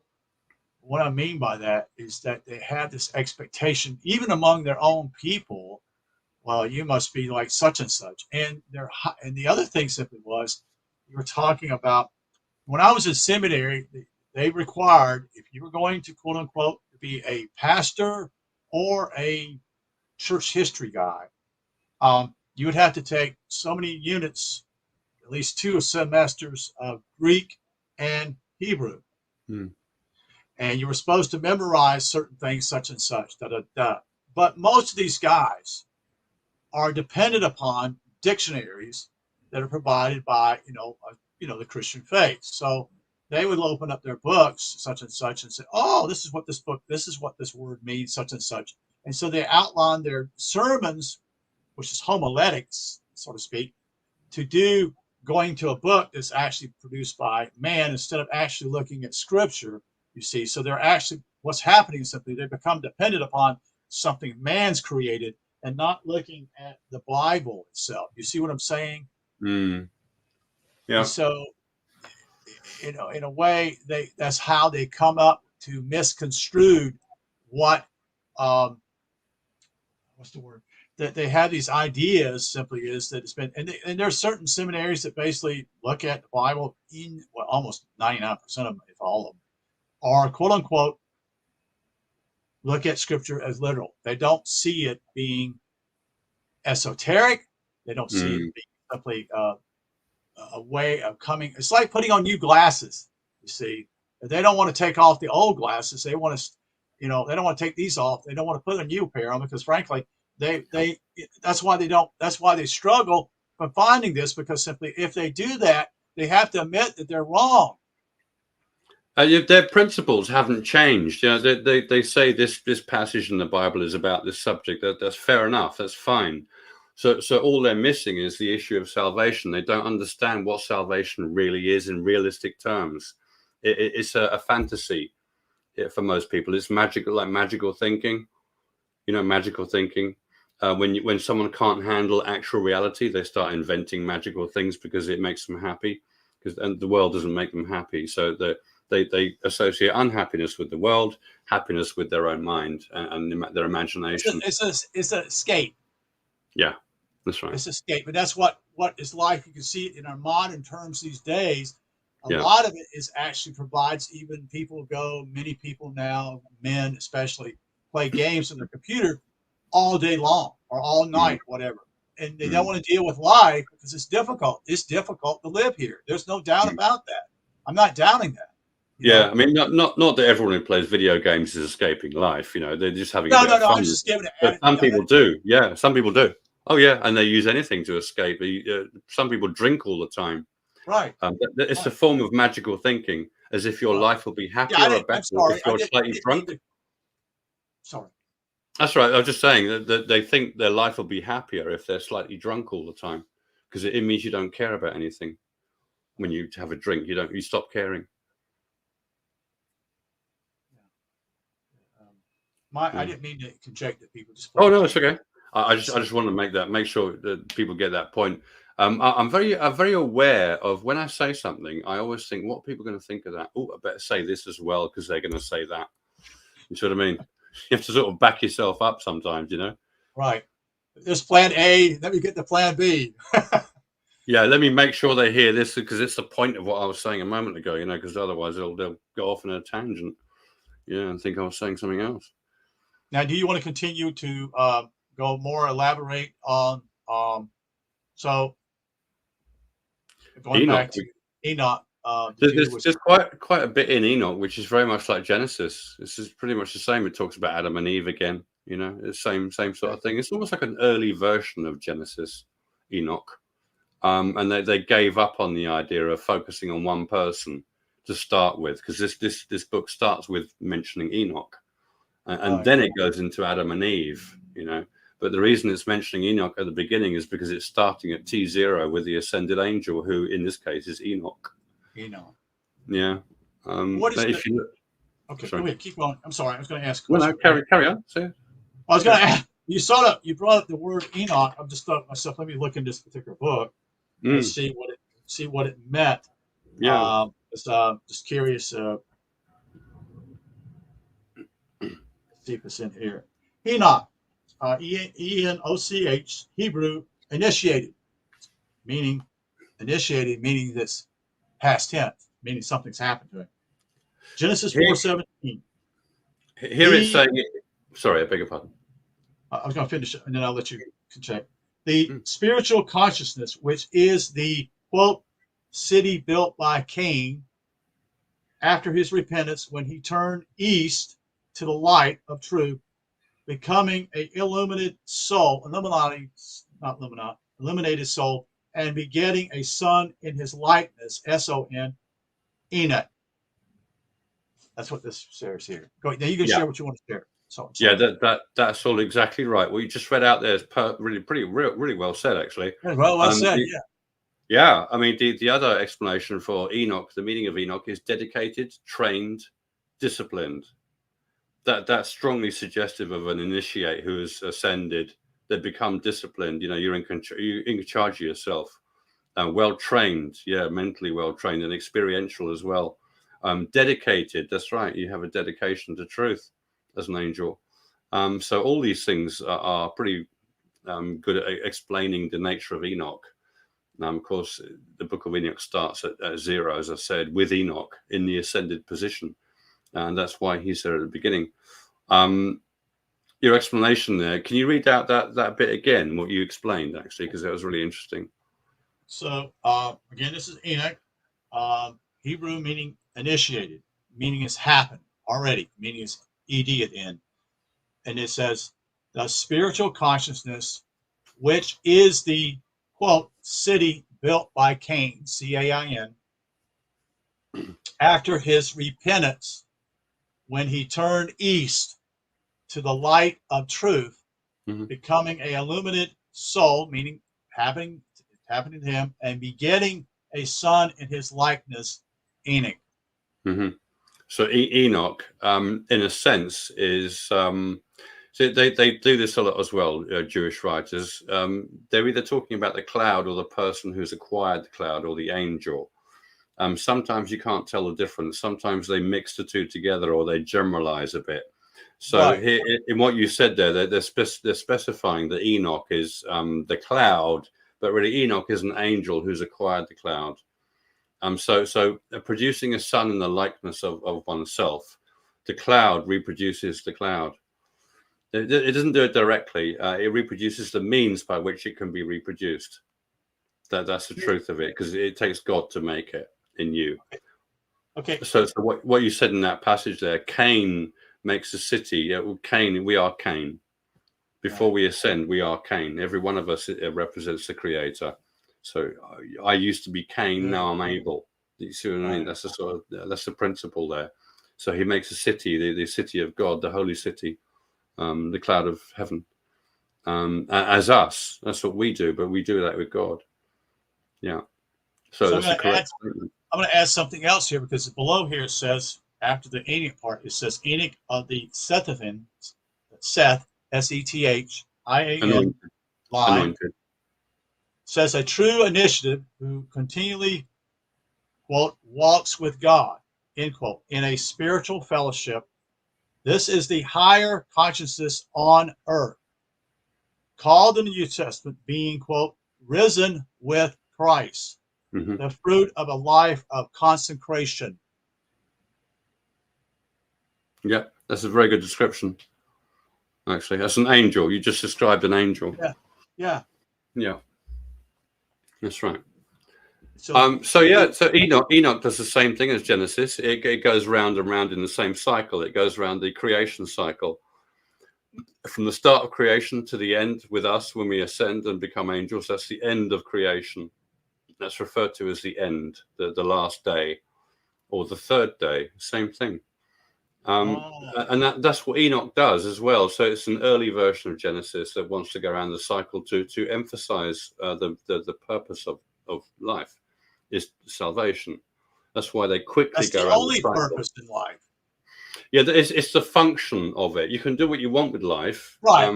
But salvation is the function of it. It's the purpose of it. That you can ignore for as long as you want, if you so wish. Unfortunately, if you do that, there is more chance of you dropping and going down, because there is an explanation in the Bhagavad Gita about how our attitude determines our future.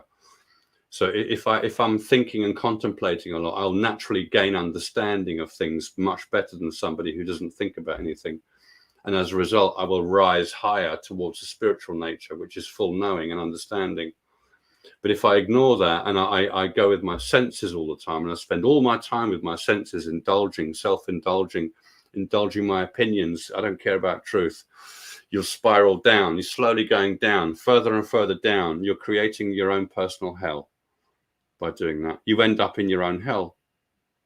You are the creator of your experience in these terms. That's what I'm saying about coming to earth means you're being tested, in the sense that, right, you think you can do this by yourself? Okay, show us. Let's see you do this by yourself. Oh, look, you've made terrible mistakes. You see, it's like that. It's like everyone who comes to earth has kind of said to spirit, look, I can do this. I don't need you. I can do this by myself now. I sort of get the idea. So let me go to earth and I'll prove it to you. You know, so you come to earth and you end up with your face in dirt. You know, like most people. You know? Which is reality, which actually helps you to quote unquote, hey, wait a minute, I don't have my shit together at all. Yeah, and spirit is standing back saying everything you do is your fault. Right, because you chose that path.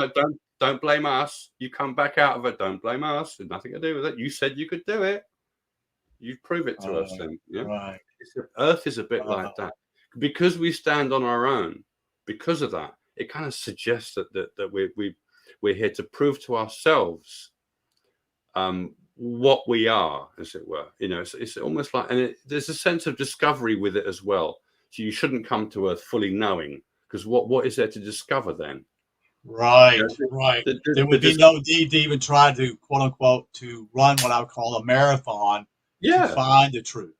Yeah, there'd be no point in coming here. Right, right. You know, likewise, when you make angel nature, you don't need to come here again. There's no point. Right. You're only going to do that if you're out of compassion. Like now, the Earth is going a bit funny, to be honest, because there's too many people on it pushing their opinions on everybody else, and they're hurting them in the process. You can't have that. You can't have people hurting each other every 5 minutes all the time. The planet won't survive. Anyway. I was going to say something else. So it's okay. So yeah, I'm forgotten. Maybe is the Book of Enoch? Is it in the non-Hammadi scriptures? No, That's what I thought. Okay. I don't think it is. It's not in the Nag Hammadi. It's not in the Nag Hammadi library book, Enoch. Okay. He's mentioned in other books, of course, but no. It's early as well. You can see the date. It's 400 years before a lot of the scripts that were written. The Gospel of John, I think, is associated with the 2nd century. I think. Yes, 2nd century. I think it's 2nd century. But so you're it's saying 400 years later. 400 before BC, so that'd be 600 years before John, right? Right. So yeah, it's the same sort of stuff. It's like John as well. John goes round and round in the cycle to emphasize the meaning of life. That it's about salvation. Right. And Enoch does the same thing, but they didn't like it. It's not as full as Genesis, Enoch. So maybe they went with Genesis. And there are things said in Enoch. I think the symbolism and the movie script nature of Enoch was a bit too much. And I think they didn't like the fact that it specified there were 200 fallen angels. That there's a wish not to talk about fallen angels, because you must realize that modern man, even if they're a priest in the Catholic Church, doesn't really understand that to any great depth. They might have some appreciation of it.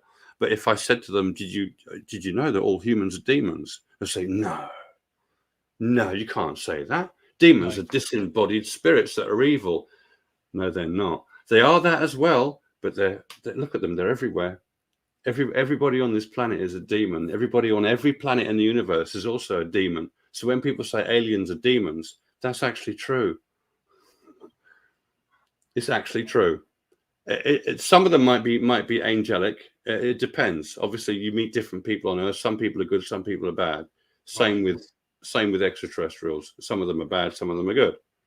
You're always going to have that anywhere, because every creature is born as a demon. So the fundamental nature of every creature in the universe is demonic. But demon means simply is, I'm going to guess this, what I thought it means, is basically coming down here in the flesh. Is that correct? Basically, it's anything that is not angelic. Any being who is not an angel yet is classed as a demon. But it's just a word. It's just semantics. It's just a way of referring to someone who hasn't made angel nature. So if you say, well, it's not what you call it. The connotation of simply is that they're super bad people and they're going to try to, No. You can compare a demon to a knife. Okay. A demon is a walking knife. Or a bad purpose. Right. Yeah, they can do good or bad. A demon can do good or bad. A demon can be very, very good. Right. Yeah, they can do great things. Most people on Earth, everyone on Earth is a demon, but some of them do great things. Right. You can't say demons are evil. They're not. You have great philosophers, great scientists. They've done good things for mankind. Yeah. The only thing is, demon is not an angel yet. That's all. Right. That's all. It's not that great a distinction as well. People think that because that us and them thing. That's an invention of people's minds. What's the difference between an angel and a person? The angel has seen the movie of the Word of God. That's really and their subconscious is now available to them, so they understand symbolism. That's all. It's basically all. And yeah, they have access to heaven. Fine, okay, but that's the only distinction between a person and an angel. The subconscious thing and the movie they've seen, known as the Word of God, the Infinite Pulse. That's the movie. We all see the same movie. We all see the same cloud. Once you've seen that, it's like, oh, I see. That's your Son of God. Oh, I see why you've written it like that. Oh, God, I see. You personified it. Yeah, I see why, because you can't relate to it. If you told me about the cloud and said you can ascend to a cloud in the first place, I would have said, yeah, I'm going to go and have a cup of tea because I don't know what you're talking about. What clouds. Let me get back on Earth here where I get a cup of tea. I'm a little, you come from a strange, parameter here. You don't fit my quote unquote perspective of being, on this planet, so to speak. Which, so the other thing, You mentioned the subconscious, which I'd like you to elaborate more on what is the subconscious, because I'm not supposedly a psychology major, so to speak. So it may help others to understand what you mean by that also. Yeah, if you look at your brain, look at the size of it, look at all that material. What is going on in this thing called your brain? What's it really about? Why do they say you haven't got the full faculties of your brain available to you? We Actually, they only say use. that because you're only using 10% of your brain. There you go. You've heard that before, Yes. right? So that's a reference to the fact that all the structure in your brain is information. And all that information, if your brain is the greatest creation there is, it must contain all the information of creation. Naturally, Oh, wow. naturally, that Yeah. information is symbolically held. You relate to it through symbolism. So what happens when your subconscious opens when you have salvation is once a week, you'll walk around and you'll see something and it'll just prompt a load of stuff. So I walked around and I saw a red lion. We have pubs in England called the Red Lion.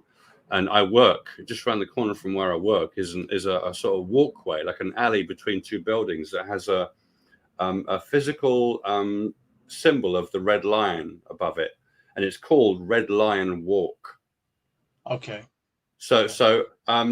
It was about 7 months in. I'd had a few of these subconscious things once a week. One of them was about pyramids. This one was about the red lion. So I'm walking to work and I look up and I see the red lion. And all of a sudden, the mind goes, here's red lion, here's a red lion, here's a red lion here. The Sphinx at Giza is a red lion. It used to be painted red. Right. You know, Mars is red, and Giza used to be called Mars. There's an association with Mars. There's all these things. And the red lion is about strength. The lion refers to strength and tarot cards. Great strength. Right. Angels are very strong. They're mentally strong. They're emotionally strong.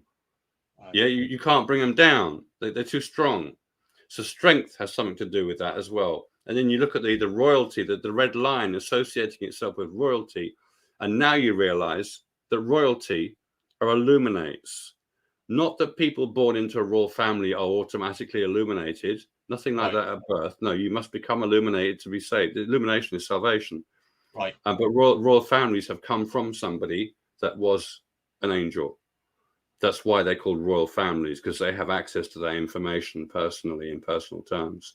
Imagine you're a child born to an angel. You can ask your parent anything you want, whenever you want, because they're available to you all the time as your parent. But if it's a stranger halfway around the world, you're going to have to write them letters. It's a completely different communication style. You know, it takes ages to find anything out. Right. But if it's your parent, you have access to all that information. That's why you're in a royal family. A family, meaning these people have access to that angel and his information or her information. An angel could be male or female, doesn't matter.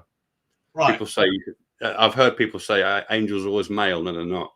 No. It's just the archangels. They're male in association with the cloud, which is always thought of as male. It's another symbolic layer. It's not male. It's androgynous. Androgynous, right. Of course it is. It has no sex.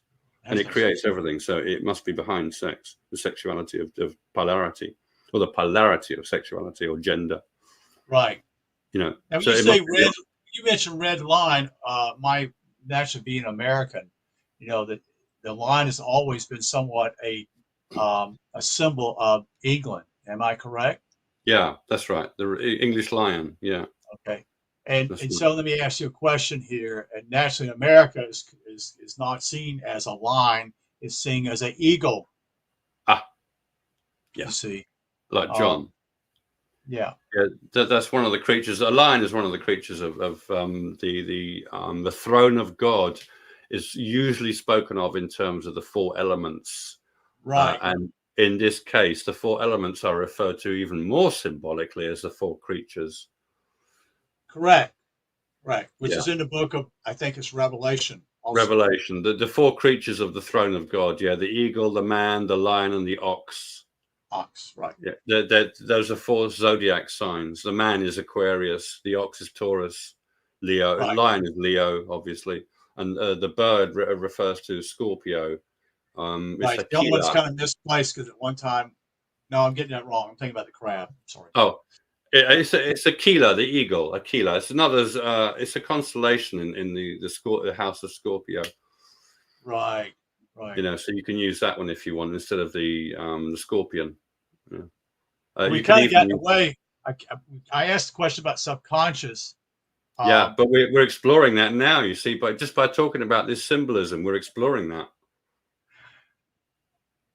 Yes. And so what you're saying about the subconscious and compared to the consciousness, the conscious itself doesn't know these things. The subconscious is there for the conscious to actually understand and figure these things out.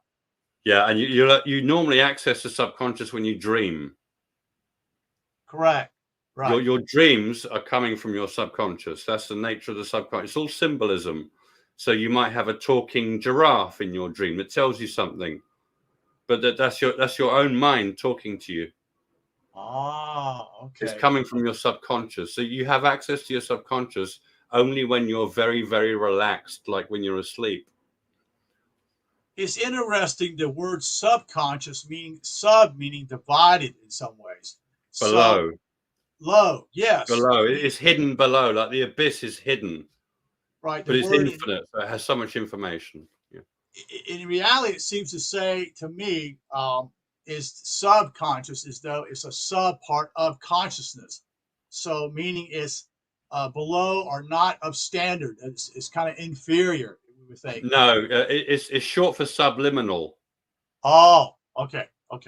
Subliminal. So under the surface of awareness and awakeness that we normally have, it is hidden below that, and it only comes out in your dreams. Of course, if you have salvation, it will be permanently coming out all the time. So it's not like you're dreaming all day. It's just the associations with the symbolism that is held in your subconscious mind, as it were. It uses these ideas. It uses symbolic ideas. It's very, very direct, a symbol. When you mentioned long ago, we were talking, you mentioned that your attribute of actually being an angel was one of the attributes you spoke of, simply no longer worrying about anything.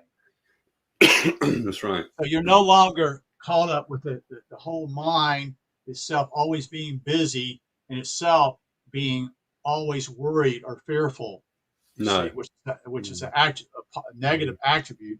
I guess it's not attribute means like a positive. So it's a negative impact upon you because you're actually you're fearful, you're worrying. Oh, do I have enough money to pay this bill? I lost my job. How am I going to find another job? All kinds of things of that nature, even other things. I've lost my wife. She passed away. Or I lost my husband. He's no longer with me. I depended upon him, such and such. Which actually brings about, a lot of times to do with depression.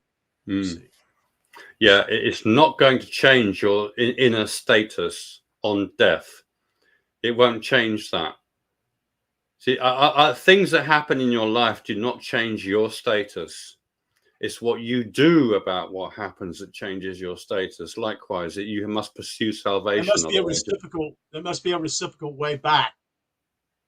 To reciprocate. Okay, this happened in my life. I need to reciprocate and find out what this is about. Yeah, so people talk about handling their experiences as if losing your spouse is potentially going to destroy you, when it really shouldn't, because an angel knows that they are not lost. It's simply that the body doesn't work anymore. The person always exists. They haven't gone anywhere. They don't change. They still exist. We all exist forever. That's something very difficult to appreciate, because you see people die and you think that's it. I can't talk to them anymore. So no, they don't live forever. What are you talking about? See, the terrible lack of understanding of spiritual nature, the continuity of spiritual nature. And most people don't realize they are already spiritual. They are spirit. So you are spiritual. So when someone says become spiritual, that specifically means salvation, nothing else. It doesn't mean becoming spiritual as in practices, as in you're going to be meditating, therefore you are now spiritual. No. Technically, spirituality, you become a spiritual being when you are only spiritual in the abyss, because you've left the physical world behind, and you know that the physical world is a physical world, and that you have continuity. You know that. You don't need to be told. You don't need to. It doesn't need to be convinced. You don't need to become convinced because you know it. Right. Somebody else doesn't know that, so that affects their judgment. Correct. But because again, they're coming in with not all the knowledge to actually to comprehend that, to be able to come up with the truth. You see, they're coming in with, you know, parts of this and parts of that. You see. Yeah, and people think they're not spiritual. I mentioned that humans are demons. So if I say that, somebody will think, well, I'm not spiritual. Then if you're calling me a demon, you're basically vilifying me and putting me down. No, I'm not. It's just a word that refers to someone who hasn't become an angel yet. It doesn't mean you're evil, like we said. It doesn't make you a demon is not naturally evil. But then people, the idea is that because you're ignorant, most of what you do will be considered to be evil because it's ignorant. It's not fully awake. You might harm someone thinking that you're doing the right thing because you're self-righteous, not righteous. See, it's really perception is a great thing as well. It's the biggest issue with salvation is perception. What you perceive, what someone is saying, you may take it wrongly, and it may not be, never was meant that way. But you perceive that, and that's what creates your perception of who you are. In other words, if someone says you're stupid or dumb, and you says it enough times, what happens simply is that particular person who's a victim, so to speak, if you want to call it that word, takes into that thing and says, I must be stupid. I don't know anything, such and such. In reality, it's just a way of, you know, preying upon someone. But reality, it's your perception of what that person is. That does not define your whole knowledge of who you are. You see? Yeah, you should not define your life by what other people say. They don't know you properly. You do. You know yourself pretty well. They don't. So they have no authority in determining what you are as such. You may be a bit foolish temporarily, but then, you know, you can just say, oh, that was foolish. Not you are a total fool and you'll always be a fool and never anything else. That's what some people suggest when they say things and curse others. Yeah. You know, you're stupid for the rest of eternity. No, of course you're not. Nobody is. No, right. I was going to say, you know, we've gone through this. You know, we approximately got about 15 more minutes before it's 2 hours. I wanted to see if others would have any chime in with any questions. We talked about various things here today. I was just trying to figure out someplace I mentioned something about the book of Thomas. Let me ask you one other question before I forget. I know you've written the book of Thomas, which people can get to. I want to not neglect that also, that if anybody wants to read your books that doesn't have a lot of money, you can go to your YouTube channel, Phil Langdon, and I think you can download those books. You tell the people how do you do that. Yeah, on my channel, when you scroll down, the first row of videos are the individual books that I've written. If you click on any one of those, it will show you a picture that tells you what the book is, and the book title is there. Click on any one of them, click on the first video, and underneath that video will be a description that contains a Dropbox link. You click on that, you'll immediately get the book. And you're welcome to write me feedback or anything if you don't want to understand. Most people don't.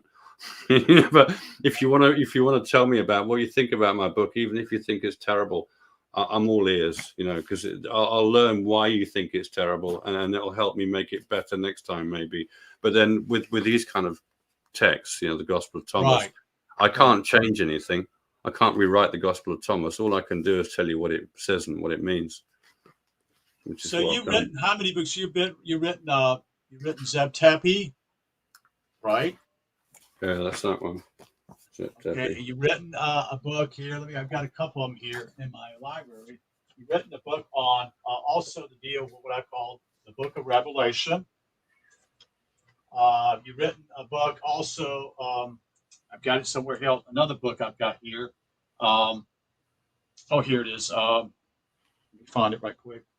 The book here called the Ascension Handbook, which is a pretty old book. I think you said it's like 7 years old. Yeah. That's right. That's the first book. That's your first book? Is that your first book you put out? That's right. And you've actually, I think you said, you have updated it, I think. Is that correct?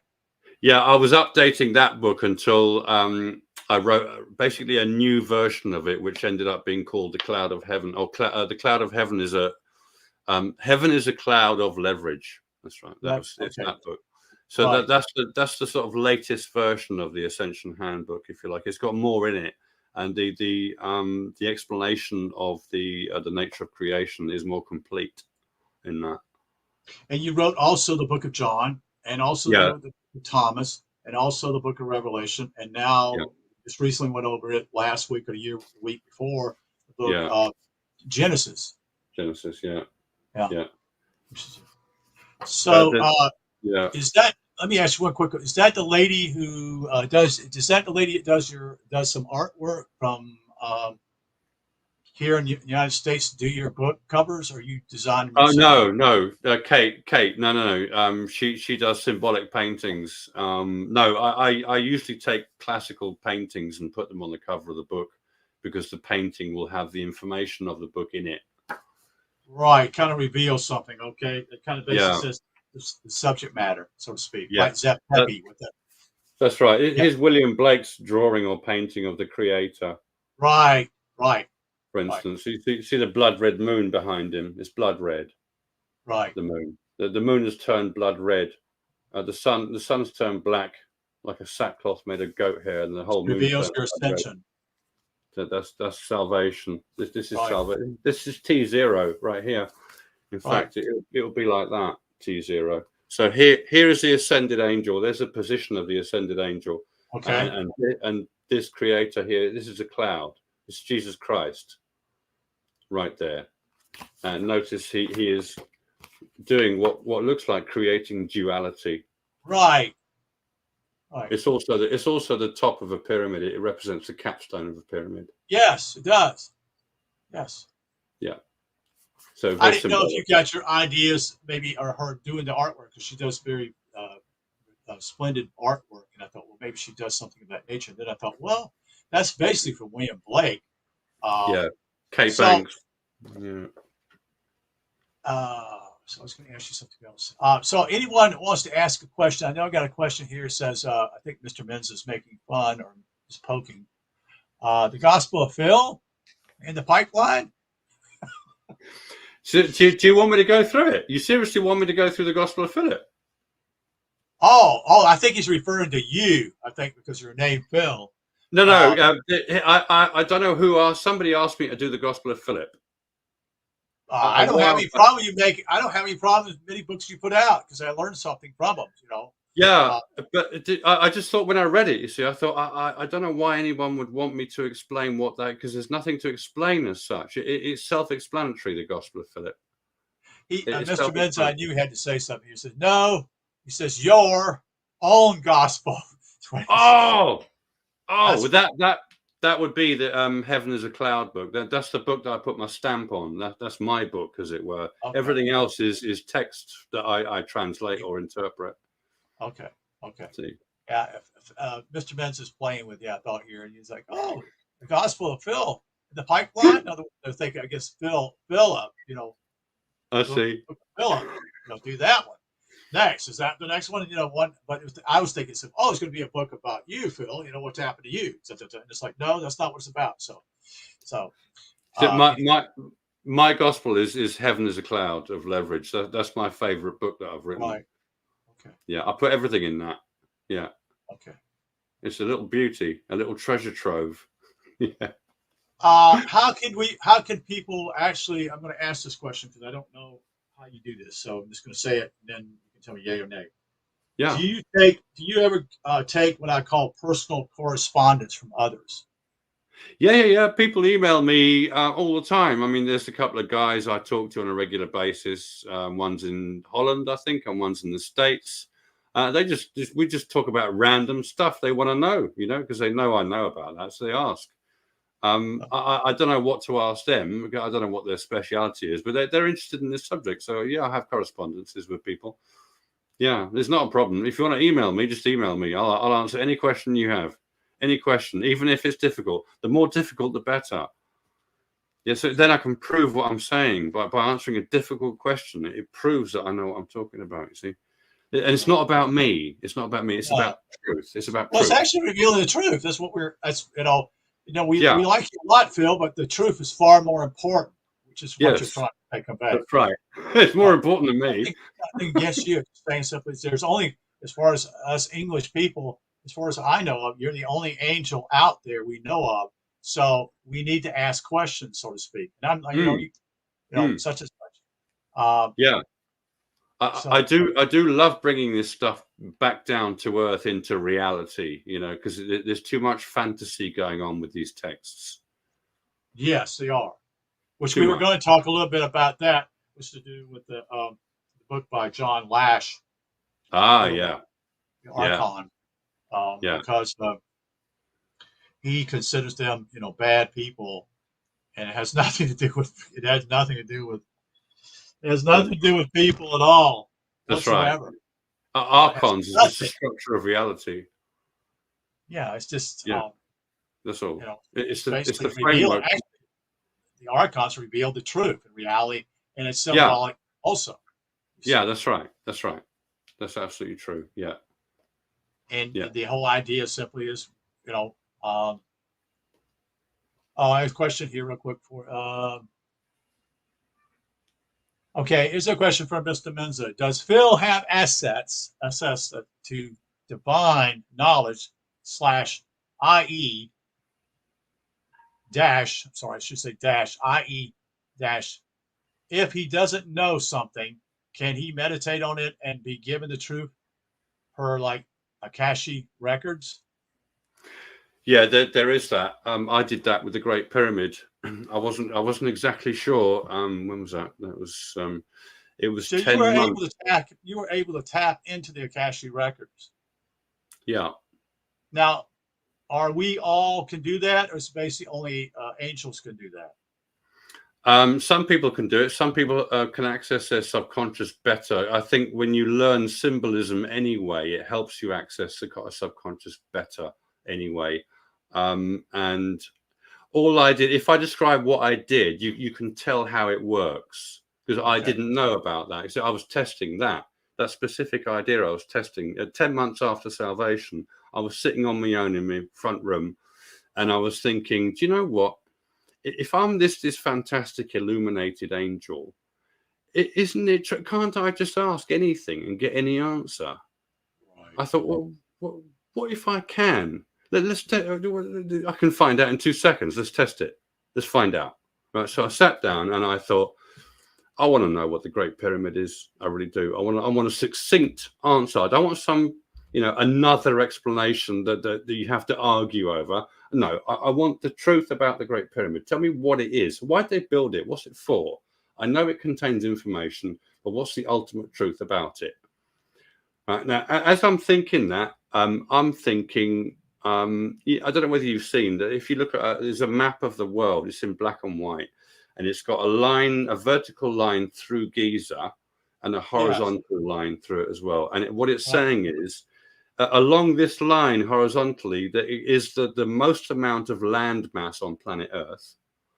And on this vertical line, if you go around the Earth on that line, you will encounter the most amount of land mass on that line. If I use another line, there'll be less land mass. In other words, the two lines that go through the most land mass mark the location of the Great Pyramid. And I was thinking about that picture. I was just looking at that picture in my mind, and I thought, oh yeah, the Great Pyramid's at the center of the world, isn't it? It's thought of as the center of the world. Right. That's very much like the cloud of heaven, isn't it? Which is the center of all things. It's the same principle, same idea. It's at the center. And as I'm thinking that, in my mind's eye, I'm seeing the black and white picture of the globe with those two lines marking the Great Pyramid.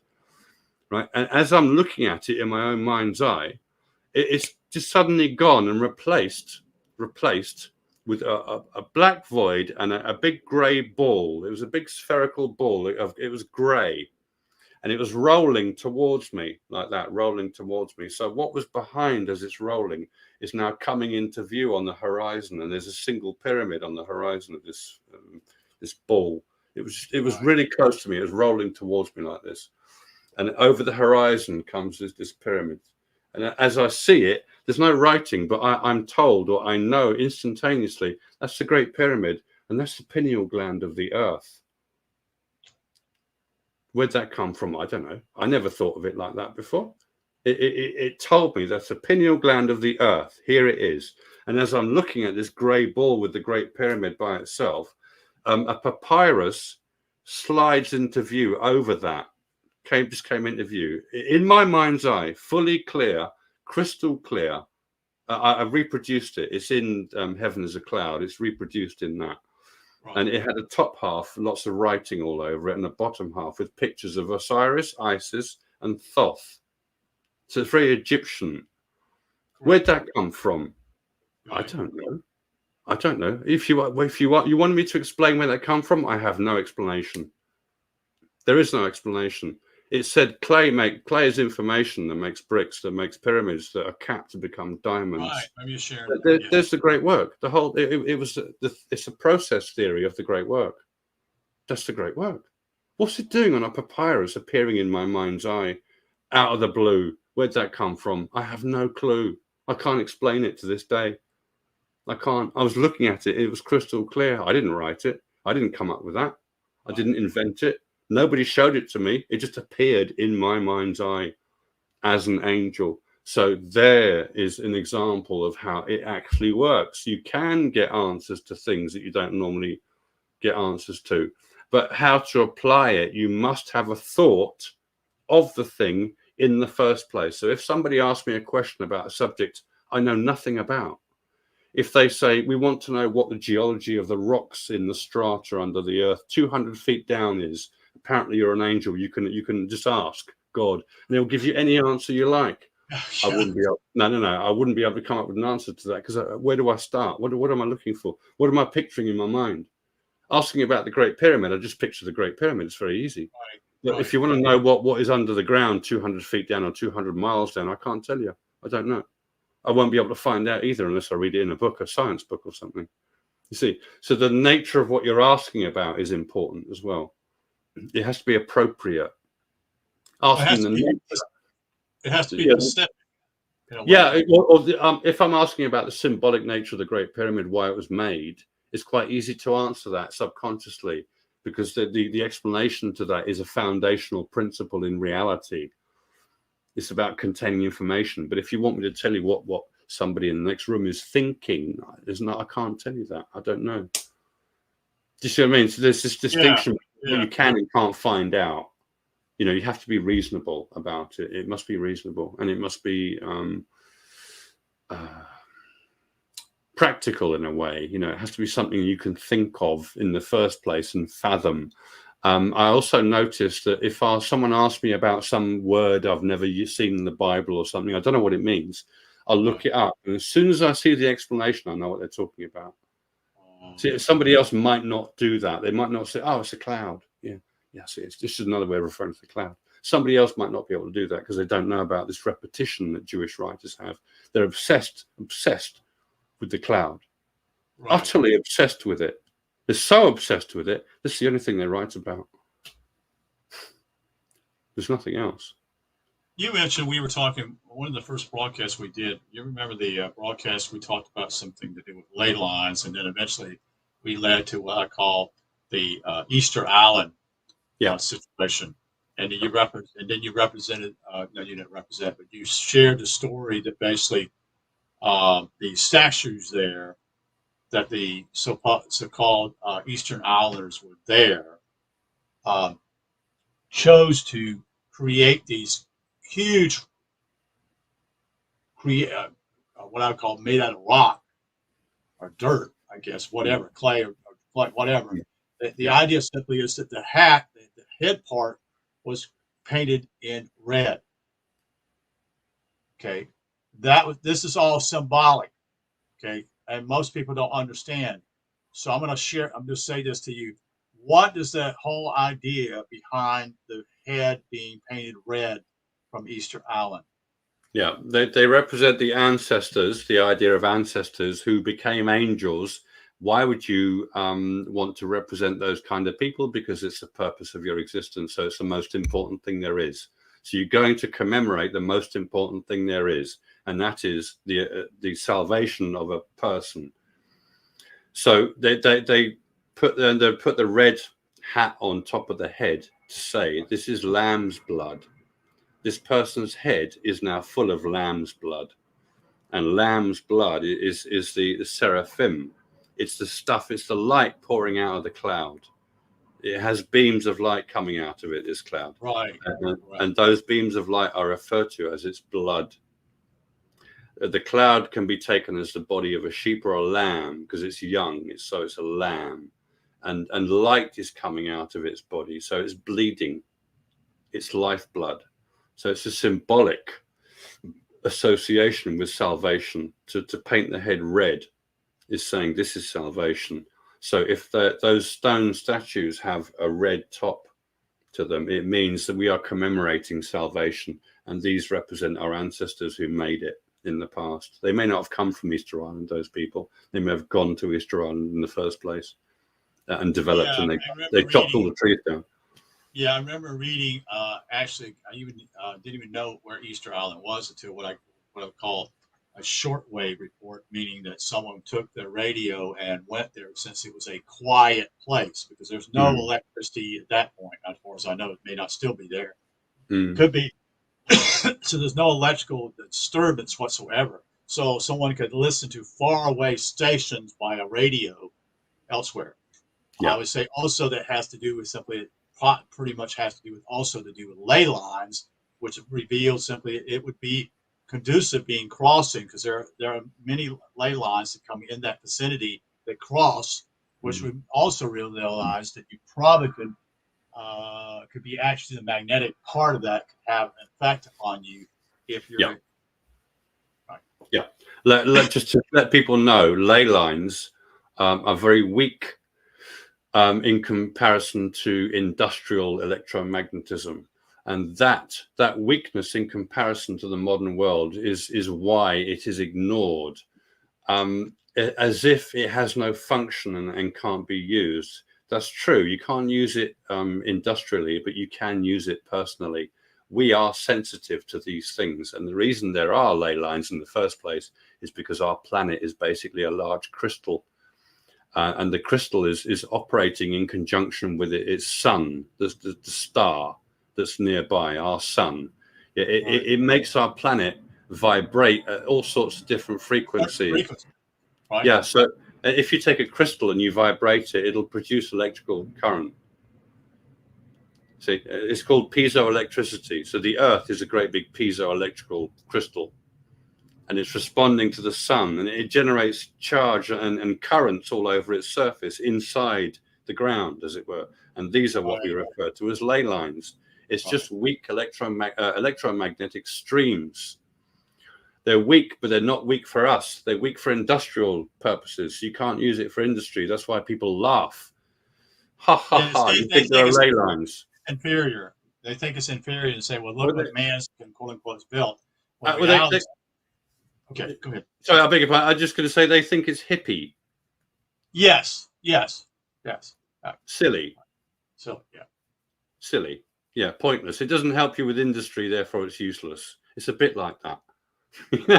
it kind of sees humans as just commodities or just people who are functional creatures that can push a machine for a few years until they're too old to, and then they die and forget about them. There's another one over there. Look, come over here. We've got some work for you. Come on. That's how industry sees people. Yeah, you know? Yeah, I agree. That's what they look at. They look at human beings in a way, those that run these corporations, as a way for to use them. And in a lot of ways, that most people are making money, but they also enslave themselves to that too. You see? Yeah, unfortunately, they think they're doing something for profit wise. Well, they are. They're getting money for that, but in reality, they're actually benefiting the corporation far more than they realize. You see? So to speak. That's right. That's right. Now, we go back to this Easter Island thing. Let me say something else. Now, again, we know, and I've talked to you many times about this, but we may have new people here. The key is simply to tell the public here how many pyramids, because the pyramids are also revealing something to mankind that is spiritual. So you told me, I'm guessing now, I keep forgetting sometimes. I think you said there are over 60,000 pyramids in the world on this Yeah, planet. 76,000. Okay, 76,000. So It was why more. would these ancient people build these things in the first place? Hmm. Hmm. Was it a way for them to harness the quote unquote ley lines energy, or was it also to reveal a higher purpose in why you're here? Yeah, it was used as a symbolic building more than anything else, more than a functional one, because people want it to be a source of electricity for some ancient civilization that we've forgotten about or is buried and gone and all this sort of thing. But that's not correct. I mean, the Great Pyramid, like any pyramid on the planet, represents the purpose and function of life, which is salvation. So the pyramid is the perfect form that represents salvation and the great work that it takes to get there. The idea of that papyrus that was shown to my mind, my conscious mind, that was all about the pyramid. It has 5 steps: clay, bricks, pyramid, capstone, diamond. That's 5. There are And there's 5 the four points to a elements plus the pyramid. one, meaning ether, also the five. Yeah, the diamond is the creation of ether, which is the abyss. It's another reference to the abyss, and in the abyss is the cloud. So the cloud in the abyss, in religious Christian terms, is called the Word of God. Right, right. That is the Word of God. So that's what they use the word of God, but reality is it meant in the past, is what you're saying, is the cloud. Yeah, the Word of God is what is at zero, and the at zero is the infinite pulse. That is spiritual nature right there. Everything else is physical. Only that is spiritual. That's why they say that Jesus is a pristine paradise. It's just zero. There is nothing else. You don't need anything else spiritually. We only think of time physically. As spirits, we don't need time. So if you make Right. zero, it's always there available for you. Well, that's why God is infinite. I mean, he never dies. He's timeless. It doesn't. He's eternal. I mean, he never stops. That's right. Okay. That's right. See, That's and correct. that's a representation of who he is, such and such. Yeah. But sometimes people don't seem to understand simply as to his timelessness. That's why, and you have the people talk about what I call the 3D and 4D and 5D stuff, which is like the third dimensional and the fourth dimensional and the five dimensional. And people say, well, we fell from the fourth dimension. You see, this is how people bring these, all these different types of teachings in here to actually get people off on tangents. Yeah, you can get away with certain teachings because they kind of vaguely sound about right. It does, because when you think about it, we did come from the spirit world. That's Yeah, correct. exactly. Yeah, so it's just another way of saying that in a way. But Not that most it's people, what happens simply is they don't understand what they just espouse what someone else told them, so they don't elaborate more on what it really means when they yeah, come maybe from the fourth dimension, meaning spiritual beings, or the fifth dimension, whatever. You see, this yeah, is how people get off. yeah, They got part of somewhat of the truth, but they don't have it all together. You see. yeah. They never mention that spirit is in fact 0 dimensional, technically 0 dimensional, not 5 dimensional. The reason they say 5 dimensional is because they're looking for a higher dimension and they're looking for the number 5, and then they just join the two together. The 5 is the 5th element of the higher dimension, which is 0. Right. Spirit is 0 And that's why only. the That's it. pyramid being 4 squared, that being the bottom, leads to eventually to the point, the top. Yeah, the single point at the top. Yeah, because truth is singular. Yeah, that's right. So it's almost like a man-made mountain representing your process toward your salvation. The pyramid. So here's a question from Mr. Menza. Are the powers that be purposely purposely bombarding us with EM, electromagnetic frequency, to block out the good vibrations? I don't think so. I don't think so. I think that's the kind of thing that is invented by people who are paranoid. Okay. What the situation in the world is all about finance. That's why decisions are made, and people go, why is that happening? Because somebody's behind it with lots of money, and the people with Make more money are money. the people who say what happens. If you've Right. got no money, no one's going to listen to you. Right. With people with money and power, they're the ones who make things happen. and they do things for the reasons that they're not going to explain to you. They don't have to explain to you. They don't have to explain themselves to anyone. The idea of transparency comes in then, but that's administrative government, that needs to be transparent. When you're talking about private businessmen, they don't have to disclose anything to you. They don't disclose anything to you at all. They don't have to tell you nothing. So it has nothing to do with you. And then you want to explain what's going on in the world because you want to understand the world you're in, which is natural. So people come up with these weird explanations because there is no other explanation, it seems. Right. I mean, how do we know we're not being, we are being bombarded with EM radiation on a continual basis anyway, all the time. We are in a sea of electromagnetic radiation.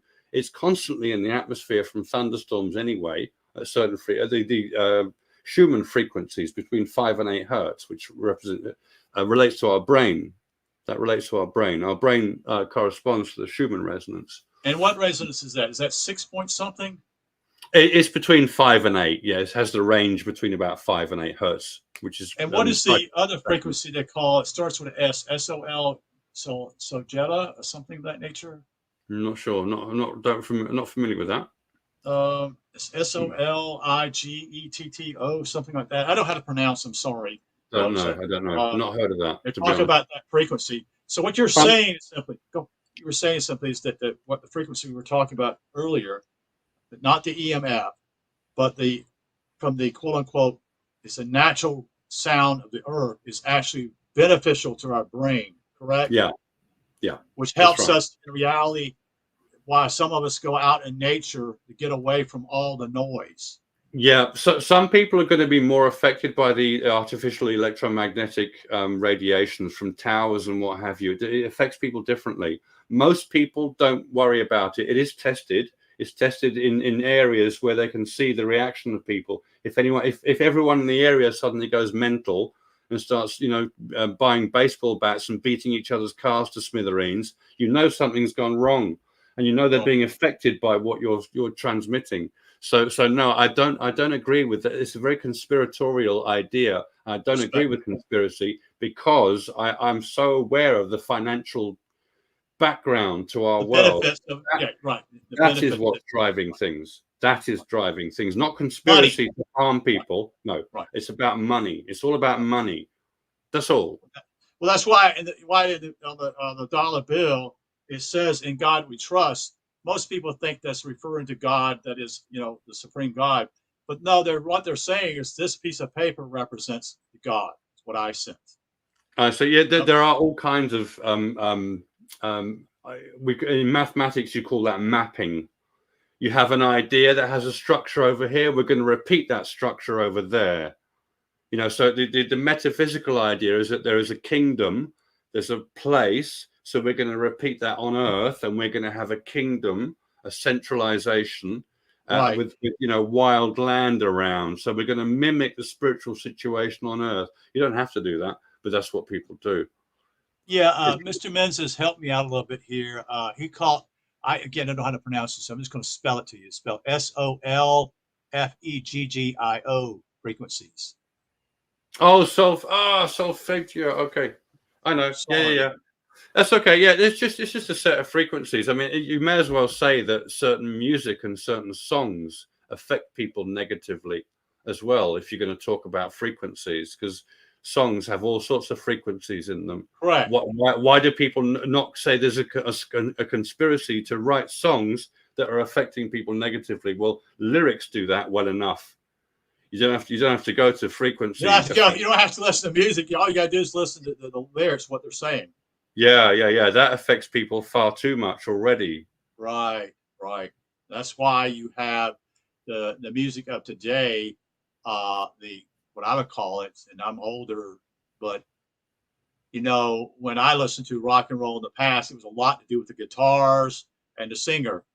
But the emphasis now has become the drums, the bass. The bass has become everything, which I see simply is a downgrading from a song from the heart or even from the head is down to what I call the sexual organ, which is That's right. To do with a bass type of thinking.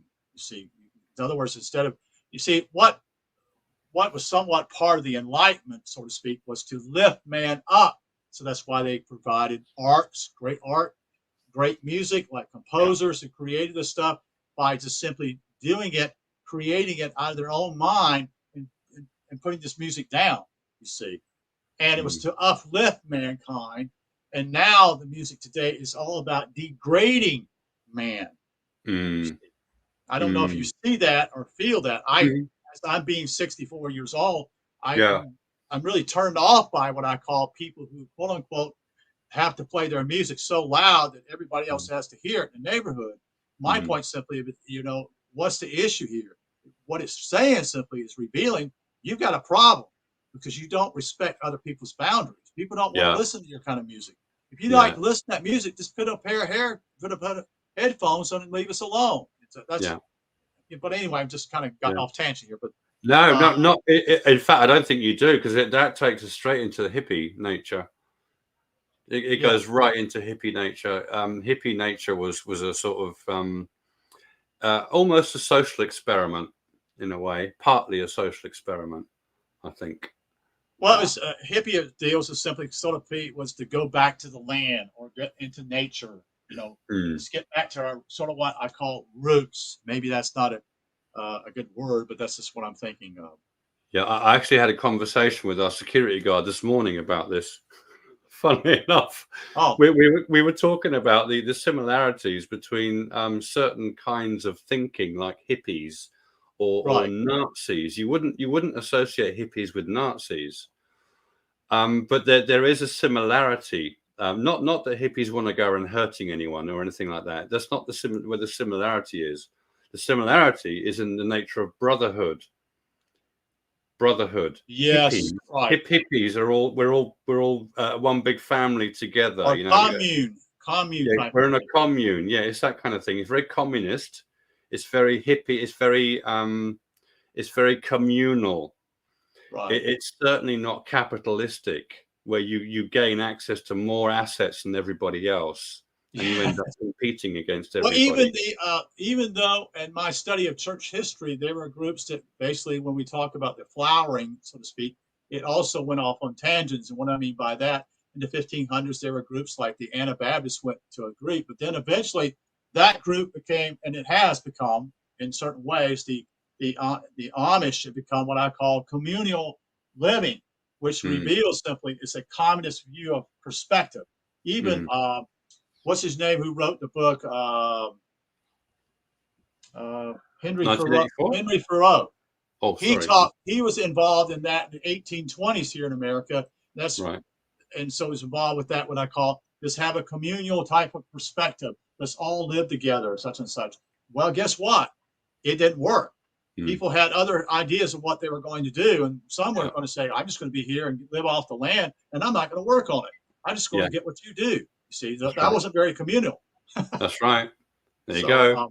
Human nature comes into it. Right. So when you're talking about this guy this morning, I didn't mean to take you away. You're talking about the Nazi and also to do with the hippies. Didn't mean to transgress. I'm sorry. Yeah. Hippies. Yeah. Yeah, you were talking about that. There's a documentary on my channel about the hippies from the 60s, which I strongly recommend anyone to watch.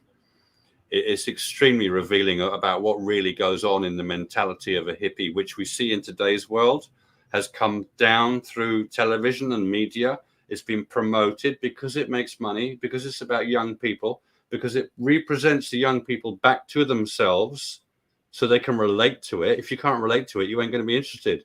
So the Monkees, the band called the Monkees, was a completely created, invented band. They never knew each other. Those guys, they weren't mates. No, this was all made for television.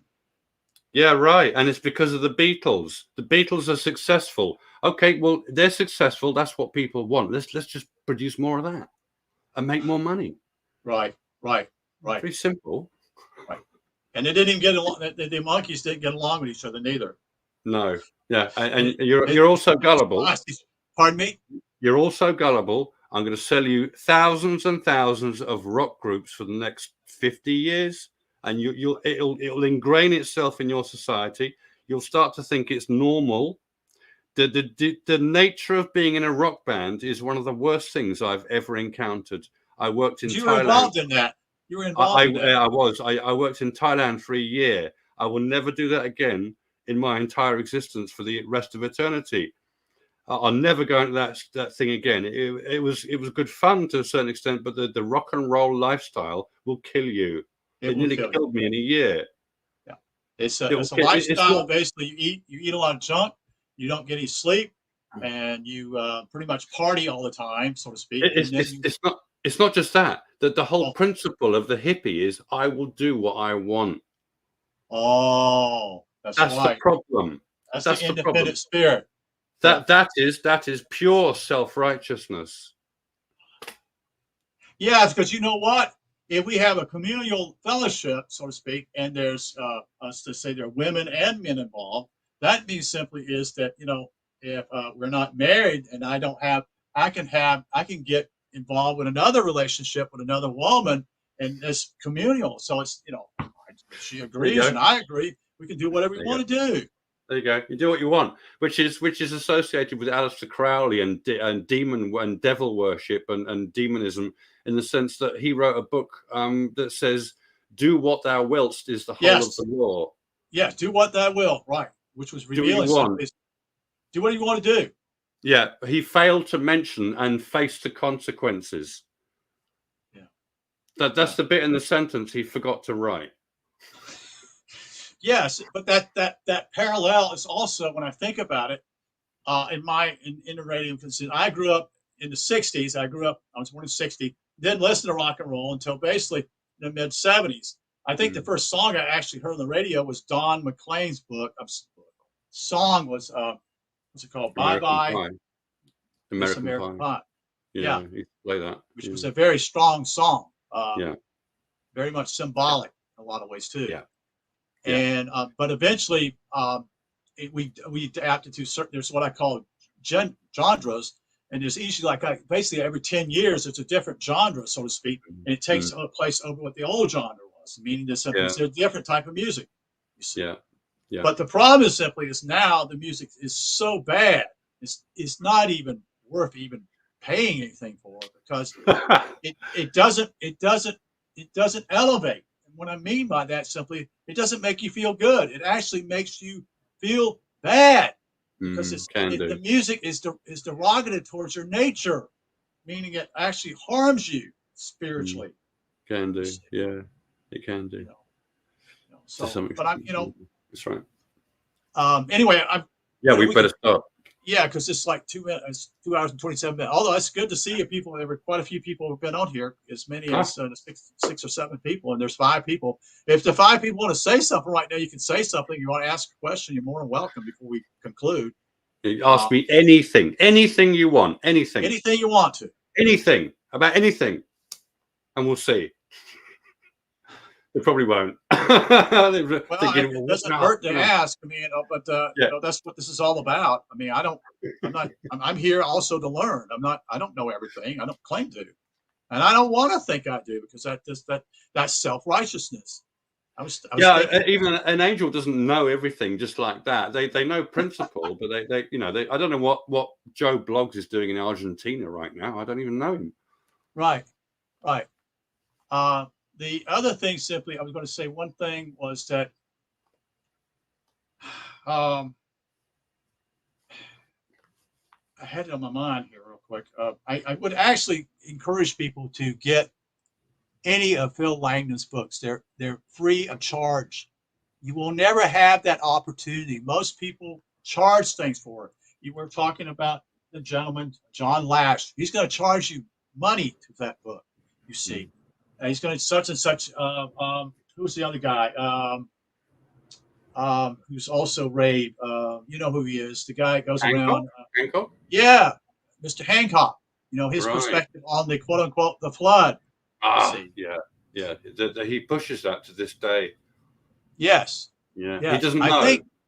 He doesn't know. He doesn't know. Question from Mr. Menza. Yeah. How has Phil's attitude to the world, that is, people - relationships - changed, past tense, since enlightenment? Yeah. I'm gonna get something to drink real quick. Yeah, sure. You know, when you realize that you don't have to react to if somebody calls you a name and it's derogatory, you know, they're not attacking you physically, they just say it in passing. Do you need to bother with that? I mean, should you be reacting to things like that? Should you react to anything? Well, you should only really react if something's going to change your situation, like a bus is about to run you over. You don't want to be run over by a bus, you know, so you're going to have to do something about that. But the change in attitude is the recognition of things like truth doesn't need your emotional involvement to be true. It's true anyway. So if I'm a religious zealot, I don't need to be zealot. The truth is always just true anyway. It doesn't change because I'm a religious zealot. You see what I mean? We don't need to do any of these things. We just simply need to turn our attention to what is true. That's all. The biggest thing I think is my looking at my attitude, because your relationship with yourself becomes like complete. And if you do something silly, you instantly see it and you instantly know it. So before, I might have done or said something silly because I thought, well, maybe I'll get a laugh. You know, we'll have an enjoyable moment. So I'll just say this silly thing, but it didn't cause a laugh because the person doesn't have a sense of humor like that. Their sense of humor is different. You know, so I realized that fundamentally, truth doesn't give a damn what you think. In the same sense, what somebody else thinks has nothing to do with me. I don't feel the need to convince you or anybody else of what I'm saying is true. I'm simply saying this is what's happened. I'm telling you the truth. You don't have to believe me if you don't want to. And now I don't care. You see, before I would have cared. Had you said, I think what you're saying is crap, Phil. If I'd read my entire book to you, you know, over 6 hours or whatever, and at the end of that you say, yeah, whatever, that would upset me before. I'd be upset. I've just invested 6 hours of my time to help you because you asked, and now you're saying it was meaningless. Before, that would have pissed me off. Now it just doesn't bother me. You know, I'm not bothered by all the same things. I don't feel the need to convince anyone of anything. Like Muslims, they're fixated on making everybody else Muslim because they're so insecure. They're the ultimate insecure religious types, Muslims. I don't want to put them down. I don't really like them at all, to be perfectly honest. They're the odd ones out on the planet because everything about them is wrong. They want you to agree with them all the time. Otherwise, they're not happy with you. That's not what an angel is like at all. That's not what an angel is. The opposite. If you disagree with an angel, they just walk off and tell somebody else. They don't care. Why would they care? You see, another question that's the difference. Before I gave a damn about what people reacted and said to me. Now I don't care. It doesn't matter. See, I'd like to know that someone's heard me and understood me. That matters. I care about that, so that I express myself decently and people relate to what I'm saying at least. But if you don't get that, I still, you know, it doesn't bother me at all. Okay, we are now getting questions, so that's pretty good, I guess. Phil Phil familiar with Theosophical or Rudolf Steiner's work, which is very comprehensive on spiritual orientation? Yes, yeah. He's a real expert, Rudolf Steiner. Some friends of mine are real fans of his. They really like his stuff, and I can see why. The only reason I don't spend time on him is because he's very Victorian, and in those times, like Charles Dickens, they speak a lot. So it can take 5 pages just to say one tiny thing, because they want to explain everything. So nothing is left unexplained. That's very Rudolf Steiner. If you read his stuff, he goes on and on and on about tiny details. So much stuff written I wouldn't even bother saying personally. I just get to the point, and I like to be succinct. That's me, because people tend to waffle and spend too much time in waffle without getting to the point. I feel a lot. So I love Rudy Steiner. I mean, I absolutely love the guy. What he's done is fantastic. The fact that people listen to him is fantastic. Thank God for that. You know, brilliant. I have nothing bad to say about Mr. Steiner. Nothing. Okay, got another question from Brad here again. And what does Phil see his existence as as afterlife? In other words, after you pass away here on this planet. Yeah, so your sort of base is the cloud of heaven. Instead of having to come to a physical body to call your base, which is what we live in when we haven't got the cloud is a security such that you don't need the physical body anymore. You don't need to incarnate to develop something that is going to be a permanent abode. Because being eternal spirits, we need some sort of abode. If we're just in the abyss, staring into the black void, you're going to get bored. It's boring. Yes, there's nothing there. It's just boring. I think you said it was all black. It's just all blackness. It's just right? Black.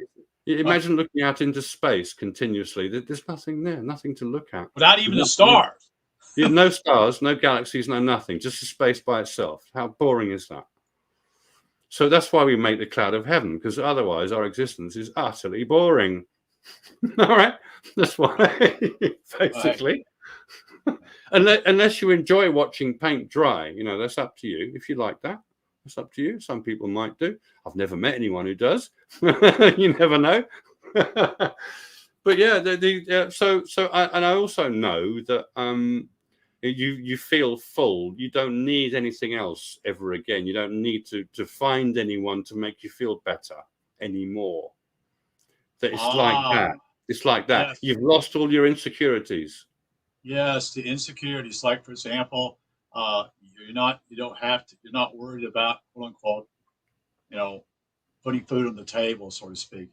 How people get all wrapped up, or either having a woman, or the opposite, being a woman having a man, and having someone they call security, having your best friend, so to speak. But reality simply is that you are those things. You're showing that. Doesn't mean that people. This doesn't mean any people are bad about this. I'm not saying that. It just means simply is that you're not independent. You're not solidified in your own self. You're what I would, lack of a better word, is like you're needy.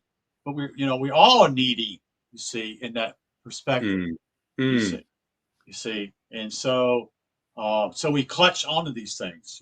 When I know that when women who lose their husbands later in life, it's a dastardly thing to happen to them, because they've always depended upon their husband for all kinds of things, you see, in many ways. So that's why, why and actually reality is a spiritual part of that also, isn't it, Phil? Because in reality, the feminine part represents, I'm guessing here, is the symbolic. They tend to be a little bit more, they're not what we call, and that's not, I don't want to use that. I don't want to stigmatize this, because there can be women who can be also very logical, but tends to be what I would call very much symbolic. They look at things in a different artsy way sometimes. But in reality, that's just simply they lean towards a certain part of their brain in looking at certain things, while men have been taught to look at a different way, being so-called logical. Yeah, quite. That's right. Yeah, both of those aspects of your sort of mind function become apparent, very much so. They sort of solidify and become unified. So the extent of discreteness, and the extent of continuity. So nothing surprises you anymore. It's like that.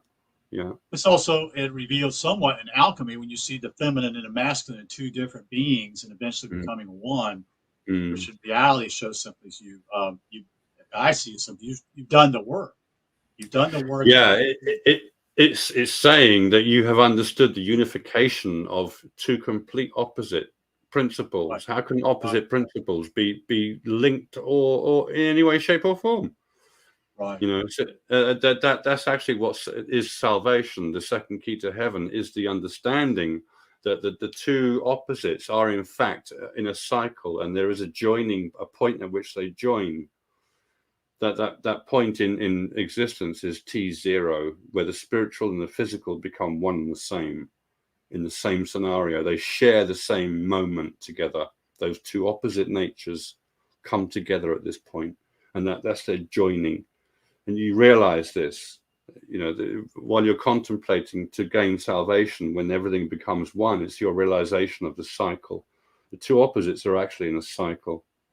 They're not separate. They are in fact together. If you only look at that one, you only see what's spiritual. But if you only look at that one, you only see what's physical.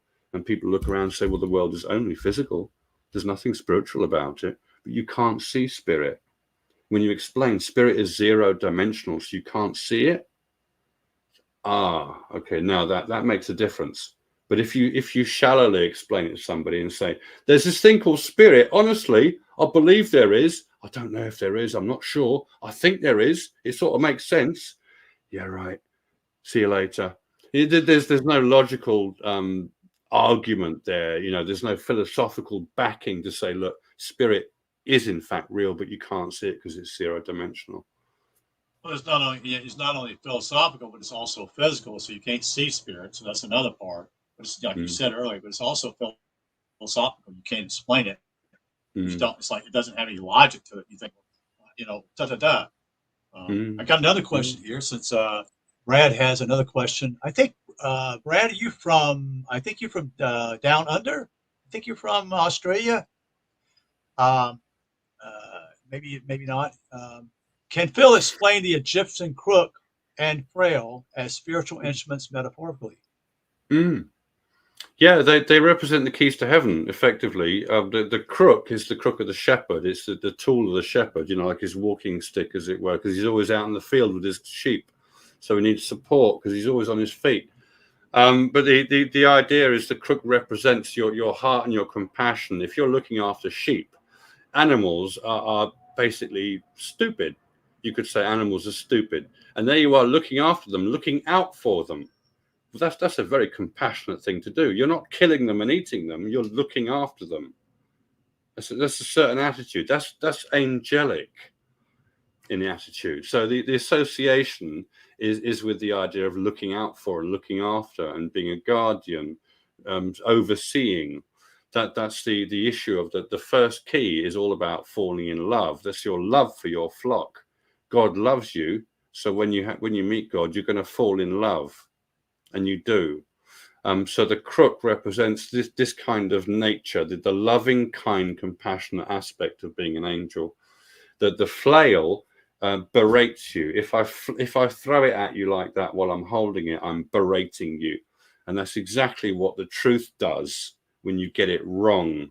If I jump off a cliff and I think I can fly just by flapping my arms, no, the flail is going to whack you and it's going to kill you.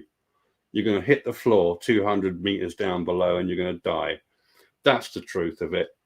That's the harshness of physical reality and the cold indifference of ultimate truth by itself with no heart to it whatsoever.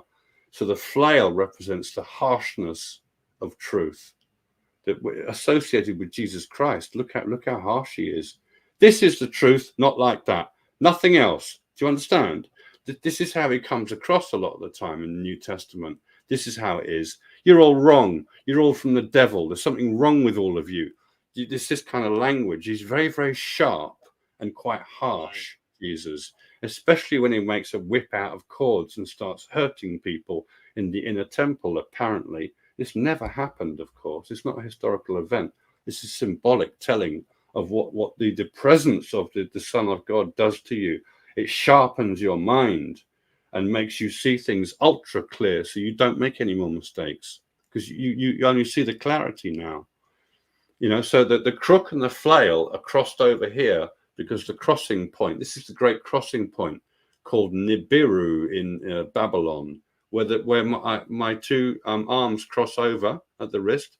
I'm holding the crook and the flail together and I'm making a diamond shape here. With my two hands at the bottom of a diamond, I'm holding the crook, which is in that direction, and the flail is in that direction. So as I'm holding them, I'm making a diamond shape because I've become a diamond, right? And I'm holding them over my heart because this is where I meet God. This is where you meet God. This is who you are in the heart, not up here. This is where you think, but this is who you are here. That this is where I cross over. This is where Nibiru relates to my heart, because I am my heart. You know, when they weigh it on the scale with the feather of Mart against the feather of Mart to see if my heart is light to see if I've already become an angel before I physically died, which means that I'm welcome to enter the cloud of heaven. Yeah. Fascinating stuff. Yeah. Mr. Menza asked a question here. How does Phil feel about the sufferings of others / in the world -- would he want to change / stop it -- Yeah. or feel, quote, it's all part of their journey? No, I don't. No, I disagree with that, because the world is run by not angels. Therefore, you're going to get a demonic control system, even though they're the best people around, you know, because they're all Freemasons and what have you. So they're full of morality and good ideas, which is great, but they are not angels. They're the closest thing you can come to angels. Therefore, they're in charge because they're the most sensible. But even so, it's not going to be a perfect system. You know, the capitalism is very selfish. If you suddenly lose all your money because somebody has stolen it from you, no one's going to help you. The system isn't going to replace your money just because someone else stole it from you. Therefore, the system doesn't care about you. You use the system for your own benefit, but it's never going to help you really, apart from the administration and hospitals and what have you. So there's this compassionate element to our societies. But when people suffer, I've seen people explain online that I'm glad you're suffering, as if that suffering is specifically going to help you become saved as an angel, when it's not.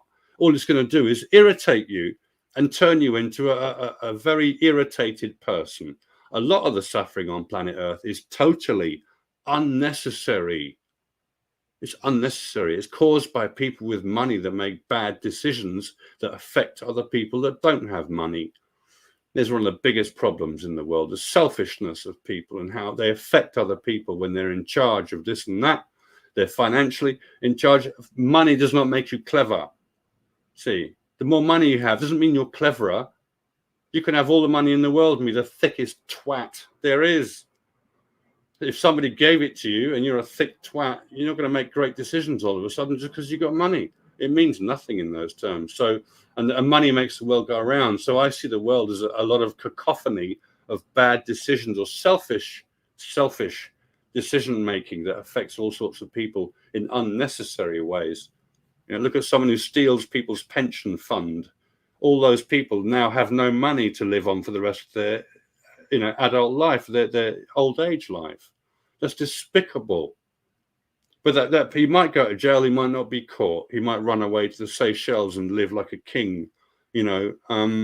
So there's unnecessary suffering in the world, I feel, totally unnecessary. I think 75%, if not 80 or 90% of it is unnecessary. It's created by these systems. You know? Brad's got a question. I really do. Didn't see it real quick. I'm sorry, stepped out. And what does Phil see his existence as after life? Yeah, well, so you're an angel. I mean, the cloud is just your base. You don't sit inside the cloud for the rest of eternity. Like now, I already made the cloud. I don't know how long ago. I've done it over 20 times. And here I am back on Earth. Well, why is that? Well, there's a situation on Earth that needs to be remedied.